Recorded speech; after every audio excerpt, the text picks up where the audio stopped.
평범한 사람들의 비범한 삶의 이야기 팟캐스트 을들의 당나귀 귀 시즌2. 대중문화와 젠더 두 번째 코너 젠더 돋보기를 시작하도록 하겠습니다. 손희정 선생님, 오늘 젠더 돋보기에서 다룰 얘기를 좀 소개해 주시죠. 네, 오늘 좀 어려운 이야기일 수도 있겠다는 생각이 들긴 하지만 되게 흥미롭기도 하고 중요한 문제인데요. 네, 오늘은 맞아요. 이 이미지 상품이자 그런 상품을 생산하는 노동자로서 여성 연예인에 대해서 좀 이야기를 해볼까 싶습니다. 그러니까 이게 뭐 여성 연예인에 대해서 얘기를 한다고 해서 단순히 성적 대상화라든지 아니면 여성의 성의 상품화라든지 이런 식의 이야기에서 그친다라기보다는, 왜냐면 그런 이야기는 굉장히 많이 되어 왔었고 앞으로도 좀 되긴 할 텐데, 그런 이야기를 좀 넘어서 여성 노동의 관점에서 연예 산업의 구조적인 문제에 대해서 좀 살펴보고 싶다라는 생각을 했었고요. 그런 생각을 하게 됐었던 거는 소위 이제 성 스캔들이라는 게 연예계 안에서 터졌을 때 남성 연예인을 둘러싸고 터지는 스캔들하고 여성 연예인들을 둘러싸고 터지는 스캔들의 성격이 매우 다르다라는 생각을 좀 하게 된 거죠. 그래서 특히나 이제 요즘에 계속 줄줄이 남성 연예인들 걸려 나오고 있는데, 남성 연예인들은 계속 성폭행이라든가 아니면 또 이거 막 무고라고 걸어가지고 바뀌면 약간 순치되면 성구매로 가는 뭐 성구매 차원에서 이야기가 되는 반면에, 여성 연예인은 사실은 그 폭행이나 구매의 대상이 되는 방식으로 이제 사건들이 계속 터지고 있고요. 혹은 뭐 약물 같은 것과 관련을 해서도 남성 연예인들은 보통 대마초라든지 뭐 마약류의 얘기가 터진다고 한다면, 물론 프로포폴 같은 것도 마약류로 분류가 되어 있긴 하지만, 여성 연예인들 약물 사건 같은 경우는 성형 중독과 연결이 되어서 마취제인 프로포폴 같은 걸로 이제 이야기가 되는 우유 주사 이런 것들 있잖아요. 이런 식으로 터지는 것을 보면 명확하게 똑같은 연예인이라고 이야기가 되지만 남성 연예인과 여성 연예인 사이의 차이가, 젠더 차가 드러나는 것 같고, 그래서 이제 분명히 보면 연예 산업 안에서도 노동은 성별화가 되어 있을 뿐더러 그 위기가 드러나는 것 같은데, 이 문제를 어떻게 볼 수 있을까? 그래서 단순히 뭐 이름으로 한원돼서 우리가 떠올릴 수 있는 개개인 연예인의 개인적인 문제가 아니라, 이거 약간 분명히 산업의 구조 문제인 것 같고, 한편으로는 이제 사회의 구조랑 연결이 좀 되어 있는 것 같았어요. 그러면서 땡땡네 성폭력들을 보면 사실 생각보다 영화계 내 성폭력이라든 연예계 성폭력 지금 안 나오고 있거든요. 제가 생각하는 것보다 얘기 듣는 것마다 엄청 많은데, 이걸 잘 보면 이게 다 연예 산업의 권력 관계랑 매우 밀접하게 연결되어 있어서 이야기가 좀 나오지 않는 건 아닌가. 네, 그래서 이런 것들을 이야기를 잘 해주실 수 있는 완전 전문가를 이제 제가 섭외를 한 거죠. 잘 오셨습니다, 선생님. 감사합니다. 환영해 주셔서 감사해요. 네. 그 손희정 선생님께서 이제 오늘 다룰 그 젠더 돋보기를 이제 말씀을 해주셨는데, 앞에 이제 이런 얘기를 하셨어요. 이미지 상품이자 그런 상품을 생산하는 노동자로서의 여성 연예인. 근데 저는 여성 연예인 그러면 사실 연예인들은 다 대중의 인기를 먹고 산다. 그리고 연예인은 선망의 대상이다. 우리랑은 사는 세계가 다르다. 맞아. 이렇게 생각을 하고 그냥 그거를 소비하는 거죠. 저도 그냥 뭐 이렇게 뭐 드라마를 보든 영화를 보든, 그러니까 뭐 쟤는 좀 떴네, 쟤는 좀 연기 잘하는데 왜 안 뜰까, 뭐 이런 거를 생각하지. 그 말씀하신 것처럼 이미지 상품을 생산하는 노동자라고 여성 연예인을 등치시켜서 생각을 해본 적이 없는 것 같아요. 그리고 지금 뭐 차은택 이런 거도 보면은 문화라는 이름 하에 엄청난 거기에 그 돈벌이 구조가 있지만 이것을 무슨 산업으로 또 생각하기보다는 어쨌든지 우리 대중과는 다른 세계에 살고 있는 사람들, 이렇게 생각을 했었는데, 굉장히 이거를 하나의 뭐 산업으로서 뭐 노동자로서의 연예인, 뭐 이제 이런 것들이 굉장히 낯설면서도 흥미로운 이제 그런 주제인 것 같습니다. 그래서 저희가 이제 아까 잠깐 사전 얘기를 할 때, 그럼 이거를 좀 질문으로 하면 뭐라고 질문할 수 있을까요? 이제 얘기를 했더니 미디어 산업, 그 중에서도 연예 산업에서 여성 연예인의 위치가 뭐고 여성 연예인의 현실이 뭐냐, 이제 이런 얘기를 오늘 다루는 거다라고 얘기를 했는데, 이 연구를 하신 선생님은 어쩌다가 이 세계에 또 발을 들였는지도 궁금합니다. 얘기 좀 시작해 주시죠. 네. 일단은 제가 연구를 어떻게 시작하게 됐는가 전에, 그러니까 이미지 상품이라고 하니까 뭔가 사실은 알 것 같으면서도 약간 모르겠는 개념이잖아요. 네. 근데 아까 전에 그 손희정 선생님이 얘기해주신 트럼프의 트럼프가 이제 자기 자신을 참조하면서 이제 자기가 이제 대통령이 되는 사실은 그게 이제 이미지 상품이 이제 본질이죠. 그러니까 연예인들은 그러니까 요즘의 연예인들은 뭐 연기를 하고 노래를 하는데 그것이 이제 복제된 이미지로 돌아다니는 거잖아요. 그럴 때 뭐 연기도 하고 노래도 하고 어느 예능 프로그램에 출연해서 자기의 리얼리티 사생활을 보여주기도 하고 뭐 심지어 트위터 그리고 이제 뭐 이런 것들을 다 하면서 인스타그램 그러니까 자기 이미지들을 계속해서 참조하고 중첩시켜 나가고 복제해 나가는 이게 굉장히 이제 중요한 연예인의 이제 자기 존재 양상인 거죠. 그렇게 안 하는 연예인은 사실은 지금 말씀하신 것처럼 언제 떴는지 졌는지 이제 알 수도 없는. 근데 연예인은 그렇게 해가지고는 생존할 수 없는 거잖아요. 그러니까 그런 종류의 일을 하고 그런 종류의 이미지를 팔아야 되는 그런 종류의 이미지가 팔리는 상품이 돼야 되는 이제 그런 존재가 되었다라고 하는 얘기인 건데요. 뭐 이게 이제 어떤 맥락에서 나온 얘기인가 이건 조금 이따가 또 말씀을 드리겠지만 제가 이제 이런 생각 뭐 이런 거에 관심을 갖게 된 직접적인 계기는 2009년 3월 7일 날짜까지도 기억이 나네요. 예, 그날 이제 장자연 씨가 고 장자연 씨가 이제 유서를 남기고 이제 자살을 한 거죠. 그게 이제 대중들에게 알려지기로는 아까 많이 얘기된 것 같은 것은 성접대를 했다. 그리고 그게 이제 고위급 관계자들이다. 블랙리스트가 있다. 조선일보가 관련돼 있다. 뭐 이제 우리가 이 정도 이제 아는 얘기인 거잖아요. 근데 저는 그때 굉장히 충격을 사실 받았고 유서 내용을 봤을 때 굉장히 기이한 느낌을 사실 이제 받은 거예요. 예, 그 유서에 이제 신인 배우로서의 꿈을 가지고 있다. 이제 열심히 해왔는데 어쩌고 자기를 이제 신인 배우로서 꿈을 가지고 노력해온 사람으로 설명하는 이 사람이 이제 왜 이런 상황에 자살을 선택했을까? 그냥 그만뒀어도 됐을 것 같은데 그냥 그만두고 연예인 안 하면은 될 것 같은데 난 왜 자살을 했을까 이게 이제 굉장히 궁금했던 거고요. 그랬을 때 그 이후에 이제 어떤 과정을 이제 뭐 재판 이제 이런 게 걸리는 거잖아요. 그랬을 때 1심 판결문 같은 거를 이제 봤을 때 성접대가 사실 저는 문제의 제일 핵심적인 것인지 잘 모르겠더라고요.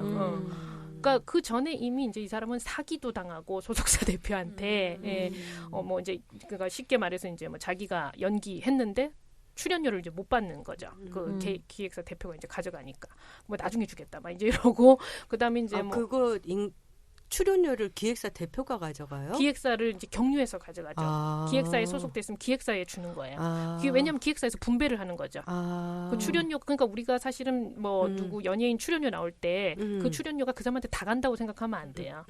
당연히 기획사하고 이제 나누는 거죠. 거의 반반 뭐 그리고 그 사람의 위치에 따라서 이 배분 비율이 달라지는 거죠. 완전히 하청 같은 느낌이네요. 그렇죠. 그러게. 완전 파견 노동 뭐 이런 거예요, 사실은. 허상을 좀 벗기고 그쵸. 나면은 그렇죠. 근데 이제 그거 뭐 스타같이 아주 액수 자체를 많이 받는 사람이 아니고선 뭐 이런 단역들 같은 경우는 정말 뭐 눈물 나는 거죠. 그 액수 자체가 사실은. 그리고 뭐 기획사 소속 안 된 엑스트라 같은 경우도 엑스트라 또 조합 이런 게 또 따로 있어서 다 그런 식으로 가는 그런 노동자들인 거죠. 사실은. 예. 아무튼 뭐 그렇고 그다음에 이제 뭐 좀 말이 안 통한다고 할 때 페트병으로 이제 뭐 때리고 뭐 이런 거 되게 자세히 나와 있어요. 제가 그 저 판결문 보는 게 정말 재밌다는 게 뭐 아무튼 네. 뭐 그리고 이제 이 소속사 대표가 하는 다른 사업 연예 산업 말고 다른 사업을 하는데 그럼 뭐 비즈니스를 해야 될 거 아니에요. 그럼 이제 자기 소속사 연예인들 데려가는 거죠. 그런 술자리에 이제 동석하는 거. 그리고 또 뭐 그래서 이제 그러느라 가는 게 뭐 태국에 이제 골프 대전 뭐 이제 이런 것들이 다 연관이 돼 있어서 저는 무슨 성접대가 뭐가 중요한가. 그 전에 이미 너무나 쉽게 말해서 인권 침해적인 상황이 많은 거예요. 뭐 왜 이런 일들을 하나씩 이렇게 겪을 때마다 이걸 그만두지 않았을까. 그냥 그런 일 한 가지만 당해도 그냥 그만둬야 될 것 같은데 내 생각엔 왜 그랬을까? 이제 이게 저의 이제 핵심적인 사실 질문이었고 그랬을 때는 뭐 요즘 사람들이 흔히 연예인을 저희 때야 뭐 딴따라 뭐 굉장히 비하했지만 요즘은 연예인 돼서 스타 되면 돈 많이 벌고 그러니까 이제 자기가 하고 싶어서 하는 건데 뭐 그러려면 좀 어느 정도의 힘든 일은 겪어야 되는 거고 견뎌야 되는 거 아니냐 이제 이런 얘기가 너무 이제 강력하게 있다 보니까 사실 이제 장자연 같은 경우도 처음에 사람들이 경악했지만 뭐 그냥 그 계에서 있을 수 있는 거다 그쵸. 이런 거. 그 계에서 그리고 있을 수 있는 뭐 불행한 사건 중에 하나가 아니냐. 이제 이렇게 가는 것을 조금 그 내부 맥락을 더 자세히 들여다봐야겠다. 그런 상황에서 이 사람이 유서에서 신인 배우 꿈이라고 말한 것이 무슨 의미였을까? 죽었을 때 가장 쓰고 싶은 말이 신인 배우고 꿈이라는 게 도대체 뭘까? 그런 생각을 했죠. 제가 그래서 사실은 그 유서를 보고 한 달 동안은 신인 배우고 꿈이라는 단어만 생각했던 것 같아요. 밤에 진짜 꿈에 꿈이 나올 정도로. 예. 그래서 사실 저의 연구는 그 두 단어를 해석한 것이라고 할 수 있을 것 같아요. 네. 그 선생님 말씀 들어보니까 그러니까 정말로 얼굴을 가진 한 명의 인간으로서 장자연이라는 사람에 대해서 생각하신 거잖아요. 그러니까 이제 박사 논문의 주제가 이거라는 걸로 알고 있고 그 논문을 받았는데 정말 두께가 대단해요. 그러니까 그 작업을 해내시는 추동률이 그런 관심이었다는 게 약간 저를 반성하게 하는데 저는 그 사건을 보면서도 여전히 장자연이라는 배우를 그러니까 여성 연예인의 이미지로 저는 소비해버렸었던 것 같거든요. 그러니까 그녀가 어떻게 해서 거기까지 갔는가 보다는 그 유서를 경유해서 블랙리스트를 어떻게 밝혀내가지고 이 더러운 남성 카르텔을 또 벗겨내고 막 조선일보를 어떻게 드러내 그러니까 이런 식의 거대한 그림만 그렸었던 것 같고 그게 실제로 다른 사람들이 장자연 씨의 죽음 자체를 소비하는 방식이었던 것 같다라는 생각이 좀 드네요. 네. 네. 근데 사실은 여성에 대해서 소비하는 방식이 그렇죠. 뭐 늘 여성은 뭘 매개하는 도구로만 생각을 하니까 사실은 정말 우리도 여성의 인권을 외치는 경우에도 그런 뭐 함정에는 얼마든지 빠질 수 있는 것 같아요. 제 생각에는. 그러니까 매개를 한 그 사람이 정말 어떤 인간이었나라고 하는 것을 들여다보는 것의 중요성. 뭐 저도 뭐 이 질문을 깊이 생각하면서 그 생각을 좀 했었던 그런 계기가 됐죠. 그 장자연 그 자살 때 우리 여성계에서도 좀 대응을 했었잖아요. 네, 장자연 사건이 벌어지고 나서 여성계에서도 그러니까 그때 성역 없는 조사를 좀 촉구하는 기자회견들도 좀 진행을 했었고요. 또 2014년에는 2014년도 3월 8일 세계 여성의 날을 기념하는 한국 여성대회에서는 장자연 씨의 사건을 모티브로 만들었던 여성 연예인 성착취 실태를 고발했던 영화 놀이기요? 아 맞다.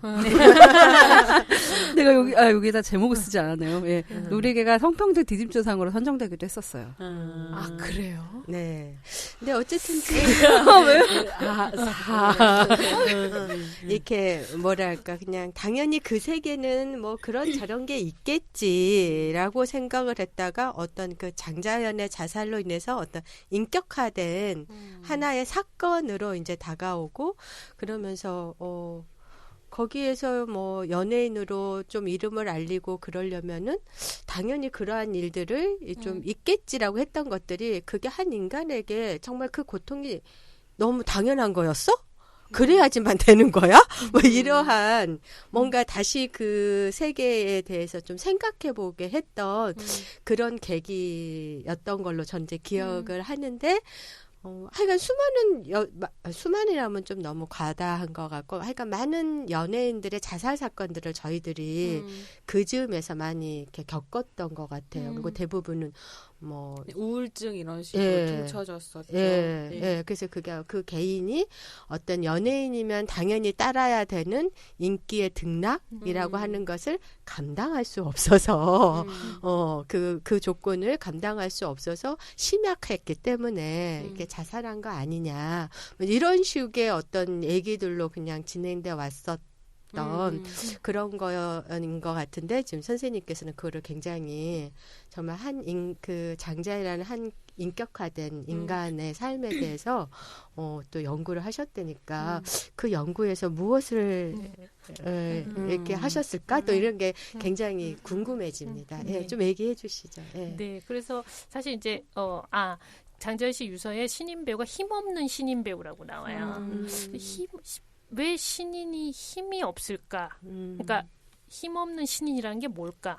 누가 더 힘이 있는 걸까? 뭐 이제 이런 거에서 어떤 배우들 간의 위계라고 하는 것이 있고 그것이 굉장히 철저한 것이구나 이런 생각을 좀 하게 됐죠. 그랬을 때에 봤을 때 그러면 이제 배우들이 지금 어떻게 이 산업 안에서 존재하는가 그 양상을 들여다 보느라고 제가 이제 본 것이 그럼 배우 연기자들이 뭐 신인이고 스타고 그 전에 이제 지망생이고 이렇게 존재하게 된 게 언제부터였을까? 우린 그냥 그게 초역사적인 거라고 생각하는데 꼭 그럴까? 이제 그런 의문이 들었고요. 그래서 역사적으로 좀 보는 작업을 했었을 때 이제 이제 제가 이제 지망생 신인들 사례들을 이제 많이 봤을 때 굉장히 재밌는 거는 지망생과 신인을 어떻게 구분해서 스스로 생각할 것 같으세요? 지망 어딘가에 이렇게 이름을 알리면 신인, 이름이 알려지기 전에는 지망생, 연습생은 지망생, 데뷔하면 신인. 그죠? 아니면 소속사의 유무? 그게 연관이 다 돼 있어요. 그래서 사실은 별로 안 알려졌는데 좀 기획사 제대로 된 기획사 들어갔으면 그 친구들 자기 신인이라고 얘기해요. 근데 이제 그 소속사가 없는데 이렇게 저렇게 뭐 어디 뭐 광고도 좀 나오고 뮤직비디오 요새는 그런 식의 상황이 많잖아요. 그런 경우에 자기를 신인이라고 보통 말하지 않아요. 지망생이라고 얘기해요. 그러니까 소속 기획사의 유무란 게 굉장히 중요한 거예요. 그렇군요. 그래서 이제 그럼 이 기획사라는 게 도대체 언제부터 생겼을까? 뭐 이제 이런 게 제 궁금증이 된 거죠. 뭐 저는 어쨌든 뭐 요즘 친구들은 근데 이런 거를 물어보면 기획사 너무 당연하고 연예인들은 거기 소속되는 게 당연하지. 근데 저희 어릴 때만 해도 방송사 공채 시스템이 있었죠. 맞아요. 탤런트 몇 기 뭐 맞아요. 그렇잖아. KBS 없어요? 요즘엔 없어요. 거의 없어요. 없는 것 SBS에서 거의 몇 년에 한 번씩 그러긴 한데 거의 없어요. 근데 이제 그래서 이제 문헌을 찾아봤을 때는 한국에서 최초의 그런 기업형 기획사는 94년 삼성 계열 스타서치인 것으로 나오죠. 그 전에는 그냥 방송사 공채예요. 네, 맞아요. KBS, MBC가. 그래서 1980년대 이럴 때를 보면 그럴 때도 그래서 제가 뭐 이런 얘기를 드리면 여성 연예인 옛날부터 우리나라에서는 뭐 기생부터 시작하는 거 아니냐, 뭐 박정희가 끼고 있었고 뭐 저 이런 뭐 그게 요새 이 얘기냐, 뭐 이제 그것도 그런데 그거는 근데 구체적인 권력 관계 양상이 다른 거예요. 방송사 공채이기 때문에 방송사의 프로듀서가 이 배우들, 연예인들을 규정하는 힘이 제일 강하죠. 가수들은 공채는 아니지만 거의 또 방송사가 제일 중요하기 때문에 프로듀서가 제일 중요해요. 그래서 70년대 이제 KBS, MBC에서 일을 하셨던 분들도 인터뷰를 했는데, 뭐 아직도 위세가 등등하세요. 지금은 그만두시긴 했는데, 싫어. 내가 생사 여탈권을 쥐고 있었지, 뭐 이렇게 얘기를 해요. 정말 그런 말씀을 하시고, 그러니까 요새 프로듀서들은 안 됐어. 요새 PD들은 안 됐어. 걔네가 스타들한테 끌려다니잖아. 진짜 완전히 뭐 저거 뭐지? 가부장들이 요즘 그쵸. 우리 아들 불쌍해. 그렇죠. 이거 비슷한. 그러면서 하는 얘기가 그러니까 요새 여자들도 프로듀서 하는 거야. 그렇게 얘기하죠. 지금 프로듀서들 여자들 숫자가 늘어나는 것은 프로듀서의 상대적인 힘의 약화하고도 관련이 있는 거죠, 사실은. 그런 얘기를 그러니까 이제 프로듀서하고 뭐 연기자, 프로듀서 가수들 사이에서 성폭력, 성희롱 이런 것들 굉장히 일반적이고 그리고 이제 남녀의 권력 이런 것들이 이제 약화하니까 뭐 사실 동료, 선배, 남자들한테 당하고 뭐 이런 것들 뭐 엄청난 거예요. 그때에 이제 공채로 데뷔하신 이제 선생님도 만나서 이제 얘기 들었을 때 그런 이제 어려움을 다 얘기를 하셨어요. 근데 그분은 이제 중간에 그만두셨다가 요새 다시 단역으로 하시는 분이었는데 그래도 그때 좋았던 것은 방송사 공채 해가지고 데뷔해서 얼굴 좀 알리면 요새같이 경쟁은 안 해도 됐다는 거예요. 그러니까 좀 안정적으로 일을 할 수는 있었다는 거죠. 그런 상황이었던 거죠. 80년대까지. 근데 이제 80년대 말에 오면서 이게 상황이 변해요. 그게 이제 기점이 되는 게 한국 상황으로는 뭐 87년에 광고 시장이 이제 개방이 되고 그 당시 이제 영화 시장도 이제 개방이 되고 소위 이제 해외의 자본이 우리나라에 이제 들어오는데 뭐 연예 산업, 미디어 산업에도 이제 엄청나게 들어오는 거죠. 이게 좀 일본하고 대비해서 보면 재밌는데 일본은 이제 60년대 그리고 이제 70년대 이제 이런 상황이 벌어집니다. 그게 이제 뭐 거슬러 올라가면 서구의 이제 그 자본주의 진영 국가들이 2차 세계 대전 이후에 이제 국가에서 뭐 한마디로 이제 이 자본주의를 발전시키는 이 시스템이 있다가 60년대 이제 그게 국가별 뭐 조금 어려운 말을 쓰자면 이제 자본을 축적하는 이 시스템이 좀 이제 망가지기 시작하는 거예요. 이윤율이 이제 떨어지고 그러니까 이제 거기 있는 기업들이 다른 나라로 가겠죠. 지금 음. 우리나라에 있는 뭐 음. 기업들이 여기서 음. 뭐 노동자 값이 비싸고 어쩌고 할 때 다른 나라 가는 것처럼 다른 나라로 갈 때 일본으로 간 거예요. 그 당시에 70년대 동경이 일본 뭐 그 당시 글로벌 자본주의 핵심으로 부상을 할 때 뭐 이제 핵심 산업으로 떠오르는 게 이제 마케팅, 광고, 홍보, 방송 산업. 왜냐하면 그게 이제 상품을 소비하게 하는 가장 이제 가까운 산업들이기 때문에 그걸 통해서 이제 상품이 소비가 돼야 만든 물건이 팔려가지고 돈을 이제 버는 거잖아요, 기업들이. 그럴 때 이제 일본에서 발전시키는 시스템이 아이도루. 타렌토. 이게 우리 아이돌 탤런트 시스템이죠. 그게 뭐냐면 광고로 이제 이미지를 획득을 해서 그 이미지를 가지고 뭐 예능 프로그램 우리식으로 얘기하면 그 다음에 이제 뭐 연기도 하고 그러니까 일본 아이돌 시스템이 오래된 것으로 유명하게 대충 알려져 있잖아요. 네. 제일 유명한 뭐 자니스 이런 데서 하는 거기에서 이제 그렇게 했던 어린 남자친구들이 뭐 노래도 하고 뭐 배우도 하고 연기도 하고 그래가지고 이제 사람들이 노래나 연기나 다 안 되는 거를 처음부터 봐주면서 이제 그들이 잘하게 되는 거를 이렇게 아니 실제로 그게 이제 한국 아이돌 산업의 인권 문제랑도 연결되어 있다고 얘기하는데 일본 아이돌을 저는 보고 있을 수가 없는 거예요. 왜냐하면 한국 아이돌에 비해서 훈련의 정도가 숙련도가 매우 떨어지거든요. 노래도 한국 아이돌보다 훨씬 못하고 춤도 못 추는데 쟤는 아이돌인가?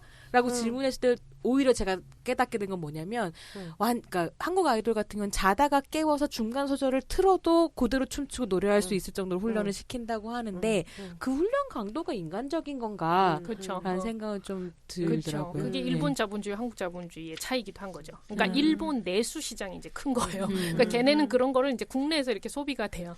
한국 아이돌이 한국에서만 소비가 안 되잖아요. 충분히 안 되니까. 일본으로 수출되고 중국으로 수출되고 온갖 아시아로 수출되고 아시아 애들 데려와서 또 다른 수출 상품 만들고 그러니까 뭐 이제 진짜 이게 한국의 개발 독재 자본주의의 성격이 사실 미디어 산업에도 그대로 드러나는 거고 그럴 때 박근혜가 그러네. 이것을 좋아하는 것은 참으로 일관적이고 한류를 논리적이다. 좋아하는. 네, 그렇죠. 저는 박근혜 나의 기대를 저버리지 않는 박정희의 딸이구나 이런 생각을 했습니다. 개발 독재의 이 논리가 이 연예 산업, 미디어 산업에도 그대로 관철되고 있다. 마치 우리가 압축적인 성장, 장시간 노동을 통해서 이윤을 뽑아내는 것처럼 그렇죠.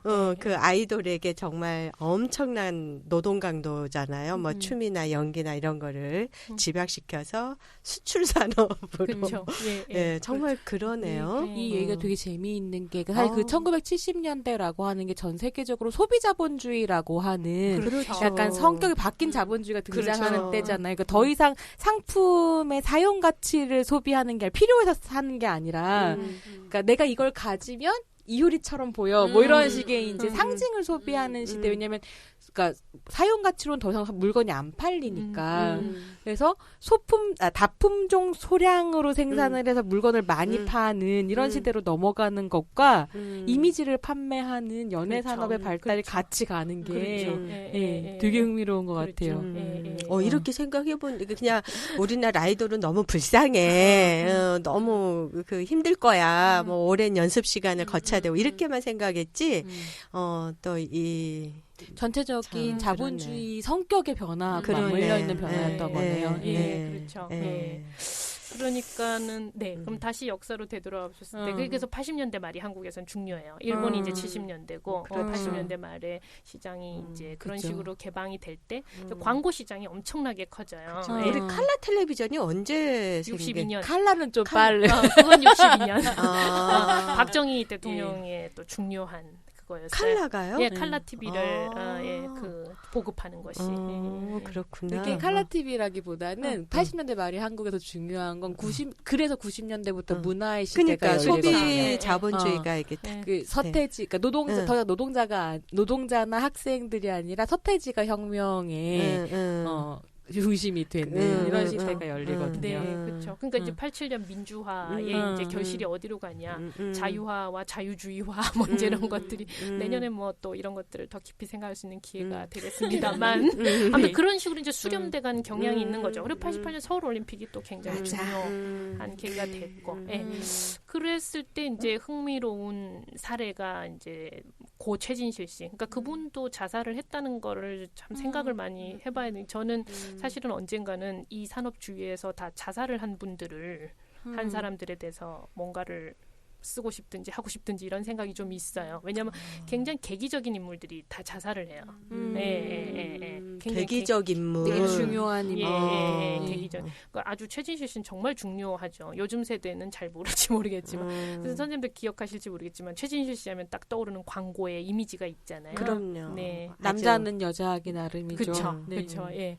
그러니까 그분 가전제품 엄청 팔아왔을걸요. 그렇죠. 그걸로 해가지고. 그분이 예. 그 광고 이미지로 정말 이미지 상품이 되어서 배우가 된 케이스죠. 배우 훈련을 받았다. 근데 여기에 흥미로운 일화가 있는 게 이분이 사실은 KBS 공채로 뽑혔는데 공채 시스템도 굉장히 기이한 게 이 KBS에 속해 있으면은 우리 생각에는 뭐 돈을 줘야 될 것 같지 않나요? KBS가 훈련도 시켜주고. 근데 그게 아니라 그 훈련비를 이쪽에서 내야 되는 배우가. 예, 배우가. 배우가. 근데 뭐 막 이렇게 KBS에 소속돼 있으면 MBC 드라마에 못 간다 뭐 이런 얘기 제가 들었던 것 같은데. 몇 년 묶어놓는 거예요. 예. 몇 년. 그 정도면은 돈 줘야 되는 거 그렇죠. 아니에요? 네, 그러니까 출연하면 출연료 전속 주지만 뭐 전속 계약 막 이런 말 그게 있었던 것 같아요. 초창기에는 저는 전속 계약금 받고 월급 나왔다고 들었었거든요. 근데 그것도 이제 이후에 바뀌게 된 거죠. 그건 지금 방송사에서는 제가 알기로는 그렇진 않았던 걸로 알고 있어요. 그래서 그 정보는 제가 좀 더 알아봐야 되는데 저는 처음부터 그랬던 걸로 알고 있거든요. 아예 뭐 70년대를 거슬러 나가면 조금 다를 수는 있는데 네. 뭐 최진실 씨 상황은 아무튼 그랬어요. 그래서 근데 이 사람이 너무 가난해서 돈을 낼 수가 없는 거예요. 그때 이제 배병수라는 매니저를 만나게 되는 거죠. 이 사람이 이제 광고, 이 부품 광고 시장에 이 최진실 씨의 이미지가 이제 굉장히 걸맞는 그 이미지가 있었던 거잖아요. 정말 87년 이후에 한국이 원했던 여자상이었던 것 같아요. 똑똑해 보이기도 하고, 뭐 이렇게 발랄하고, 그런데 이제 굉장히 남성에게 사랑받을 수 있는 이 절묘한, 귀여우면서 위험하지 않고. 그렇죠. 네. 그래서 KBS 공채는 없던 일로 하고 방송에서 떠서 그 다음에 MBC 특채로 조선왕조 500년에 출연한 것이 최초의 이제 계기가 된. 예. 그래서 90년대 초반 청춘 스타 이런 사람들은 뭐 그쵸. 전부 광고로 질투, 셋이라 하이라 이런 사람들이죠. 그렇죠. 예. 그러니까 물론 그 전에도 광고는 중요했지만 이제 출연을 해서 그 이미지로 광고를 갔다면 이제 여기서부터는 본격적으로 광고를 해서 그 이미지로 해서? 오히려 출연을 하게 되는 그런 이제 변화. 그러니까 그 이미지를 가지고 뭐 연기 능력보다는 이제 그 이미지가 이제 어떤 종류의 그 드라마, 뭐 미디어 콘텐츠의 중요한 생산 요소가 이제 되는 거죠. 예. 이게 영화 쪽에서도요. 이게 그 90년대 한국 영화를 이야기할 때 빼놓을 수 없는 여배우가 둘이 있는데 한 명이 심혜진이고 한 명이 최진실이었거든요. 근데 심혜진도 코카콜라 여신으로 그렇죠. 뜬 사람이고 최진실도 그렇고 그리고 이 두 사람이 있었기 때문에 실제로 로맨틱 코미디 같은 것들이 이제 한국 영화계의 르네상스를 열었다 그러거든요. 그러니까 다 연결되어 있고. 그렇죠. 예, 그렇죠. 이미지를 광고에서 만들고 그 이미지를 차용해가지고 그렇죠. 네. 영화나 이제 이런 그렇죠. 드라마 네, 이렇게 네. 출연하는 방식으로. 그렇죠. 그럴 때 이제 이 사람의 이미지를 기획하고 관리하는 기획사 역할 같은 것들이 중요하죠. 근데 이제 배병수 씨는 개인 매니저라고는 하지만 그 이후에 등장하는 기획사에서 하는 모든 일을 이 사람이 처음에 거의 만드는 그게 사람이에요. 지금처럼 뭐 SM 이런 기획사는 없었지만 SM 90년대 초반에 이제 가수 이제 기획사로 이제 예. 그 시기가 겹쳐지기는 하죠. 예. 그렇지만 뭐 배병수 씨가 이제 한 중요한 일은 이제 끼워 팔기. 최진실 씨한테 끼워 판 사람이 누굴까요? 누굴까? 이거 다 아는 분. 최진영? 아니야. 갑자기 동생이 생각. 엄정화 씨. 정말요? 네. 몰랐어요. 최진실 씨한테 끼워 팔아서 엄정화 씨가 이제 유명해요. 엄정화 씨 물론 굉장히 능력이고 저는 너무 좋아하는데. 그럼 그 사람도 배병수 그렇죠. 씨가 매니저를 했던 거예요? 그렇죠. 그러니까 뭐 기획사에서 지금 하는 이제 끼워 팔기라든가 그다음에 이제 제작사와의 미팅을 통해서 이제 사람을 이제 소개하고 넣는다든가 그 모든 일을 제도화하는. 네. 그런데 이제 그게 이제 개인 매니저가 할 수 있는 일이 한계가 있잖아요. 이게 이제 산업화가 되기 시작하죠. 그리고 이게 돈벌이가 될 것 같은 생각이 들잖아요. 그래서 아까 말씀드린 90년대 초반에 대기업들이 미디어 산업에 엄청 투자를 해야 꼭 뭐 이 기획사만 한 게 아니고 뭐 손희정 선생님 잘 아시겠지만 영화 산업 쪽에 엄청나게 투자를 하거든요. 네. 그래서 이제 헐리우드 빅 스튜디오가 시스템을 만들려고 해요. 사실은 제작과 유통과 뭐 이거를 다 하는 그럴 때 이제 이 배우들이 중요한 요소들이니까 이 기획사를 하나의 이제 소속 부서 같이 이렇게 만든 게 이제 스타서치 같은 거죠. 그게 이렇게 쭉 가다가 98년 IMF 때 꺾이는 거죠. 이제 대기업들이 이제 여기서 이제 손 털고 나오는 거죠. 이게 별로 이윤도 나지도 않겠고 뭐 이제 이런 것 같아요. 뭐 IMF 이후에는 그럼 어떻게 됐을까? 기획사 쪽에 어떤 돈이 갔을까요? 어디서 돈이 갔을까? 창투. 그렇죠. 벤처. 창투. 창업 투자사 돈들이 가는 거야. 벤처. 그래서 김대중 이 대통령이 이제 되고 나서 IMF 이제 위기를 이제 극복하는 이제 이 방식들 속에서 벤처 자금이 이쪽으로 이제 엄청나게 투자가 되는 거죠. 예. 그래서 사실은 뭐 아까 하나의 그 문화 산업도 문화나 이쪽 연예 산업도 벤처 산업의 일환으로 그렇죠. 예. 되면서 그렇죠. 국가의 돈이 그 돈이 엄청나게 이렇게 들어가요. 들어갔다는 네, 거죠. 그러니까 사실 국가의 돈이 누구 돈이에요? 우리 세금이죠. 그렇죠. 그러면서 영화 산업이 이제 로또가 되기 시작하는 것도 그 즈음이거든요. 돈 넣고 돈 먹기, 운 좋으면 터지고 아니면 망하면서 영화 한 편이 다른 영화들을 먹여 살리는. 예. 그때 그 막 천만 영화도 그때 천만은 이게 천만 영화가 되려면 극장에 인프라가 깔려야 되는데요. 그렇지. 그때까지는 천만 아니고 2000년대 초중반 넘어가면 천만이 시작이 되고요. 극장이 굉장히 스크린 수가 많이 늘어서 사실 2010년대 중반이 되면 쌍천만 영화 같은 게 가능해지는 거죠. 명량이랑 국제시장이 같이 한 시기에 천만을 동원하는. 근데 이게 가능해지는 건 사실은 극장 수가 늘었기 때문이에요. 흥미진진합니다. 네. 또 이런 관점에서 한국의 현대사를 그게 이런 얘기를 하다 보면 너무 한도 끝도 없이 길어질 텐데 재미있는 건 뭐냐면 삼성이나 대우나 LG 같은 대기업들이 미디어 산업에 투자를 하기 시작한 이유 중에 하나가 그 80년대 비디오 플레이어를 만들어 팔면서부터거든요. 네. 그래서 엄청 비디오 대여점도 많았잖아요. 이게 산업자본주의랑 연결되어 있는데 이 비디오 플레이어를 만들어 팔려니 비디오 플레이어라는 걸 팔려면 뭐가 필요하겠어요? 컨텐츠가 필요하잖아요. 그렇죠. 그래서 비디오 판권 회사를 가지고 있었던 거예요. 근데 그 영화 시장이 해외 자본에 열리면서 직배가 시작이 되고요. 그래서 헐리우드 영화는 헐리우드 회사들이 들어와서 직접 배급을 시작한 거예요. 시장 자유화랑 같이. 그러면서 그래서 그 누구야? 부러진 화살의 정머시 감독님이 한 분 계세요. 굉장히 이제 다혈질인 선생님이 계시는데 정지영 감독님, 정지영 감독님이 이제 직배가 들어오면 한국 영화 망한다면서 최초의 직배 영화인 위험한 정사가 상영되는 브로드웨이 극장에 뱀을 풀거든요. 막 감옥 갔다 오시고 그러니까 이런 사건들이 있었는데 문제는 뭐냐면 이게 직배가 들어오면서 비디오 컨텐츠가 가격이 엄청 비싸지기 시작한 거예요. 그러니까 그 당시 80년대 생각해보시면 한국 영화 다 방화고 헐리우드 영화만 비디오로 팔렸던 건데 이걸 직배가 하기 시작하니 이거의 판권을 사는 돈보다 영화를 만드는 게 사실은 이제 더 싸게 먹는 구조가 되면서 사실 이제 삼성이 처음으로 투자한 게 심혜진 씨랑 최민수 씨 나오는 결혼 이야기부터 이제 한국 영화 르네상스가 시작됐다 그러거든요. 그렇죠. 그때부터 이전에 감독들이 시나리오 써갖고 영화 만드는 게 아니라 제작사가 기획을 해서 요즘 뭐 트렌드 뭐지? 맞벌이지? 그럼 뭐 결혼 이야기 찍어볼까? 이런 식으로 가는 이런 영화 시장이 열리거든요. 그렇죠. 기획사, 제작사, 다 이렇게 자본이 이렇게 좀 들어오면서 환경이 바뀌는 거네요. 산업화되고. 그래서 이제 90년대 영화 시장이 싹 성장했다가 IMF로 싹 빠지고 창투가 들어가면서 완전 이제 도박판이 된 거예요.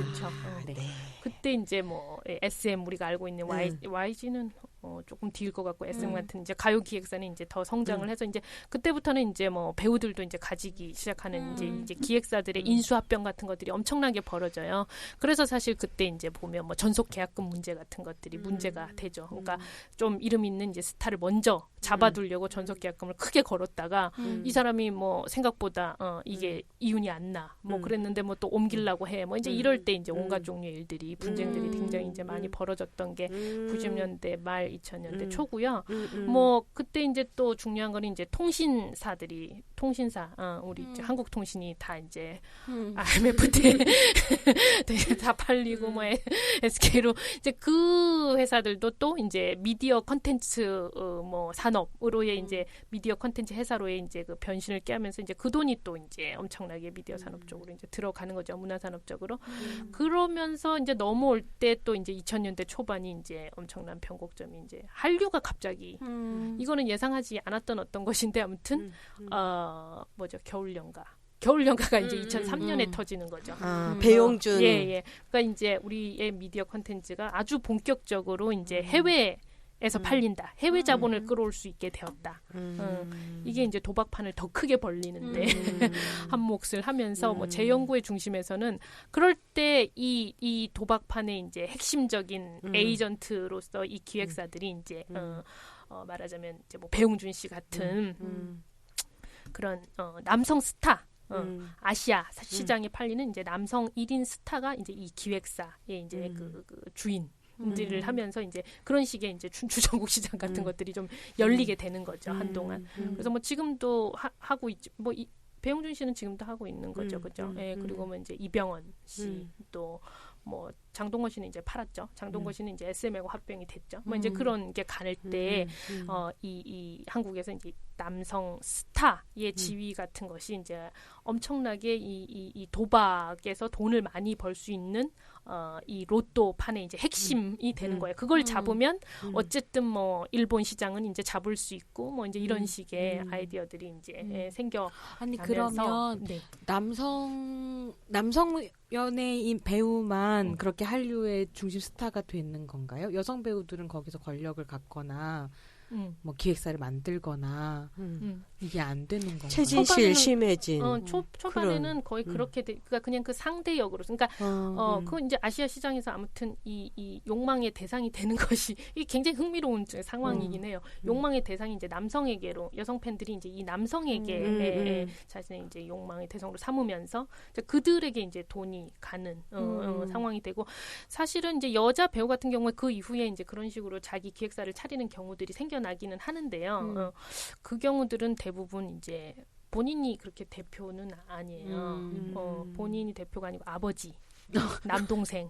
여전히 남자. 그러니까 이게 실명 이해된다. 그냥 감각적으로 이해가 된다. 지금은 이제 중국 시장, 그러니까 요 상황하고 다르게 지금 중국 시장이 이제 많이 열렸을 때 제가 이제 이런 얘기하면 옛날 얘기라고들 하세요. 근데 이제 사실은 어쨌든 남녀 배우가 지금 벌어들일 수 있는 돈 규모 자체가 달라요. 근데 중국 가서 뛰면서 거의 뭐 한국에서 하는 남자 배우만큼 번다 이러는 여자 배우들은 거의 다 이제 아버지나 남동생이나가 저 얘 하나 떠올랐는데 그런 그렇죠. 구설수에 오르고 이러는 것들. 그렇죠. 다 그런 식이죠. 근데 이게 연결이 되는지 모르겠는데 그런 얘기를 듣긴 했는데 그러니까 이거는 딱 맞는 이야기는 아니지만 어쨌거나 왜 여배우들은 험한 연기를 안 하려고 하나 이런 비판들이 좀 있잖아요. 근데 이게 반은 사실이고 반은 사실이 아니기도 한데 뭐든지 다 하려는 배우가 있는 반면에 또 한편은 여배우들 같은 경우는 영화나 드라마 특히 영화 쪽에는 일단 배역이 없고 배역이 없죠. 네, 배역이 없기 때문에 사실 연기보다는 CF 같은 광고에서 이미지를 파는 걸로 돈을 버는 수 있는 경우가 훨씬 많고 거기에다가 출연을 하더라도 임금차가 남자 배우랑 너무 나는 거죠. 그러니까 이미지 관리를 안 할 수가 없고 상품을 팔아야 되니까 그래서 어떻게 보면 똑같은 상품, 그러니까 이미지 상품이기는 한데 남자 배우보다 여자 배우들이 훨씬 더 이미지화되어 있는 것 같기는 하거든요. 그렇죠. 네. 그러니까 사실은 이제 뭐 초반에 그러니까 배우의 이미지라고 하는 걸 뭐 헐리우드에서 얘기할 때부터 그거는 이제 기본은 이제 여배우들에 대한 사실은 이 얘기였죠. 그리고 이제 그 이미지로서 이제 자기를 가꿔야 되는 존재로서의 배우라고 할 때 이제 여배우가 사실은 분석의 이제 핵심 대상이었고 그런 거죠. 선생님 말씀이 맞는데 이제 아주 흥미로운 상황은 그러니까 2000년대 중반을 넘어서면서 그러니까 그런 식으로 해외 아시아 시장을 겨냥해서는 남자 드라마를 중심으로 한 남자 스타. 근데 한국의 영화를 중심으로 해서는 또 연기를 잘하는 남자 스타. 그러니까 남자 스타들이 다른 이미지의 이제 스타 군단입니다만, 그러니까 드라마 쪽에서는 이제 외모, 또 이제 젠틀한 이미지, 뭐 이제 이런 것들에 이제 그 이미지 상품이 되어야 하는 남자 군단들이 있고, 그다음에 이제 한국 영화 연기파들, 뭐 송강호, 설경구, 그렇죠. 그러니까 여자 배우들은 뭐 그 누구라도 입지가 그냥 그 상대역 이미 되면 되는 거예요. 그래서 제가 인터뷰한 어떤 이제 제작자 같은 경우는 사실은 이제 아시아 시장을 겨냥해서 만들 때는 남자 배우 중요하지 여자 배우 안 중요해서 여자 배우는 그냥 값싼 사람 쓰고 싶다는 거예요. 근데 이제 이게 한국에서도 어느 정도는 화제가 돼야 되잖아요. 그러니까 뭐 거기에 걸맞는 여배우를 쓴다. 그런 정도다 우리한테 여배우의 의미는 이제 그렇게 얘기를 사실은 하시더라고요. 그냥 우리 사회에서의 어떤 여성의 지위라고 하는 게 그대로 그냥 그 연예 산업, 여성 연예인의 위치라고 하는 것도 그대로 반영이 되는 거네요. 예. 그러니까 지금 손희정 선생님이 말씀하신 대로 뭐 연예인들 전반이 이미지 상품화가 되는 게 아니냐, 여기에서 무슨 남녀 차이가라고 할 때 그렇지가 않은 거죠. 굉장히 이제 젠더화된 이미지의 시장이 있는 거죠. 뭐 이미지에 저는 뭐 여기서 조금 페로마켓 이런 말을 썼는데 이제 시장인데 우리 눈에는 이제 안 보이니까 그러나 이제 시장이 확실히 있는 거죠. 뭐 제작자가 이 이미지를 보고 이 배우를 산다. 그리고 대중들도 사실은 이 페로마켓의 중요한 구성자들이에요. 왜냐면 대중들이 이 배우 어때? 뭐 저 배우 어때? 어쩌고저쩌고 하는 이게 굉장히 또 뭐 제작을 하는 사람, 기획을 하는 사람들한테는 대중들한테 요새 이게 먹히잖아. 이 남자 배우 쓰자, 이 여자 배우 쓰자. 이게 되기 때문에 굉장히 이제 시장적으로 이제 구성이 되는 거죠. 사실은 대중들의 반응도 그럴 때 이제 남자 배우들은 뭐 이미지 상품이 돼서 자기를 이제 상품화해야 되는 뭐 그런 것을 같이 겪지만 약간 좀 뭐랄까요? 다른 것 같아요. 경로가 조금은 다양한 거죠. 경로뿐만이 아니라 생각하니까 뭐 남자들 같은 경우에는 남자 연예인들 같은 경우는 뭐 실력이 있다든가 진짜 연기 잘해 뭐 이러한 그 평가들이 항상 같이 있으면서 그럴만해. 천만을 모을만해. 뭐 이렇게 하는 반면에 여자 연예인이나 여자 배우들 같은 경우에는 뭐 정말 그 사람 연기를 잘 이런 얘기보다는 그냥 외모적인 거 이뻐 뭐 이런 거. 그다음에 뭐 조명되는 게 옷을 잘 입어. 스타일이 어떻다. 이런 것만 조명이 되는 거죠. 그렇죠. 완판녀여야 돼. 맞아요. 외모, 옷, 뭐 이런 거, 완판녀. 그러니까 그렇게 돼야 그 다음에 연기력을 보는 거고. 근데 또 그런 거 되게 뛰어난데 연기 못한다 싶으면 또 너무나 가차없이 까이는 것도 있죠. 뭐 외모에만 신경 쓰나 봐부터 뭐 이제 그런. 그러니까 저는 사실 이 여자 연예인 여배우들이 자기의 일상을 도대체 어떻게 지속들을 하는지 잘 모르겠어요. 어떻게 자기 분열이 안 일어나고 정말 진짜 살얼음판을 걸어간. 근데 사람들이 보이는 화려한 어떤 것들은 다 감고 있으니까. 그러니까 이런 게 지금 뭐 자연스럽게 외모 관리 문제로도 넘어갈 수 있을 것 같은데요.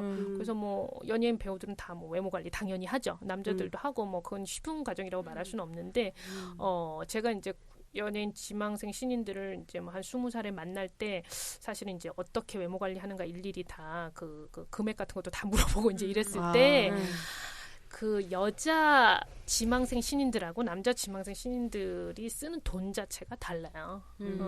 일단은 뭐 한 번 뭐 기획사 들어가 있으면 미팅, 한 번 오디션 본다고 할 때 머리부터 발끝까지 다 해야 되잖아요. 그냥 이렇게 그냥 갈 수 없잖아요. 머리부터 발까지 다 해야 되거든요. 진짜로. 머리 헤어부터 발끝 페디큐어까지 다 해야 되는 거예요. 그럴 때 한 번 오디션에 제가 2013년, 12년에 조사를 했을 때 그게 한 300만 원씩 깨져요. 200~300씩. 그 돈 액수를 얘기를 해야 되는 거죠, 사실은. 그 남자 그러니까 기획사 들어가기 전에 이미 써야 되는 돈이 그럼요. 1회 오디션에 200~300만 그렇죠. 그렇죠. 그리고 기획사에 들어가도 오디션도 봐야 되고 미팅도 다녀야 되잖아요. 그러면 그 돈을 기획사에서 내주냐? 기획사에서 처음 내주는데 나중에 네가 돈 벌면 이거 깐다죠. 왜냐하면 이 이미지 상품의 이제 이 존재들이라고 하는 것은 우리가 이제 생각하는 이런 노동자 어디에 소속돼서 뭐 하는 사람이라고 생각하지 않고 네가 잘 되면 스타 돼서 뭐 네 회사도 가질 수 있고 뭐 이제 이런 식의 기업가적인 또 존재로 이제 위치가 돼 있기 때문에 그렇죠. 뭐 그럼 그렇게 생각할 때 그렇게 해준 기획사 한테 나중에 뭐 인권을 침해했어요, 어쩌게 했어요. 뭐 이렇게 말하기 굉장히 어려울 수밖에 없는. 그 사전 구조에 놓이는 투잡이가 그쵸. 사전 투잡이라고 해야 되나요? 그쵸. 어쨌든 몸이 재산인 사람들이니까 네. 그 사전 투잡이가 남자와는 너무나 다르게 그렇죠. 작동이 되고 또 그게 하나의 어떤 이미지를 또 구축을 해야 되니까 그런 그 여성 연예인이라고 하는 거는 이런 미디어 산업에서 개인이 뭐 집이 재벌이 아닌 이상에는 맞아요. 굉장히 빚더미에서 시작할 수밖에 없는 그런 예, 구조라는 예, 거네요. 그렇죠. 사실은 그래서 뭐 사실은 조금 조심스러운 이야기이긴 하지만 이게 성매매 산업에서 그러니까 저 지금 얘기 처음에 들으면서 빚 땡겨서 선불금, 시집하는 거하고 사실은 좀 비슷한 구조가 그러니까. 있어요. 그런 구조가 있죠. 그리고 사실은 그렇기 때문에 자기가 이 벌이를 다 감당하기가 어려울 수밖에 없잖아요. 네. 예. 그러면 이제 뭐 알바 같은 것도 하고 뭐 열심히 하는데 또 이게 연예 산업만의 문제가 아닌 게 알바 시장, 일하는 시장 자체가 남녀가 다르게 되어 있잖아요. 뭐 조금 이름이라도 얼굴이라도 뭐 뮤직비디오 뭐 이렇게 했을 때는 내가 그럼 커피점에서 알바 해서 이거 되는 게 너무 어렵다. 이럴 때 이제 뭐 어떤 종류의 스폰서가 이제 다가올 수도 있고 제가 뭐 그런 사람을 만난 경우는 아니었습니다만 그렇다라고 얘기되는 경우는 저한테 이제 너무 많이 얘기가 전달됐고 그런 분들을 다 만나고자 했는데 뭐 그 경우는 참 아주 어려웠어요. 만나서 인터뷰. 그러나 이제 우리가 논리적으로 사실 그것은 추론해 볼 수 있는 일인 것이죠. 예, 예.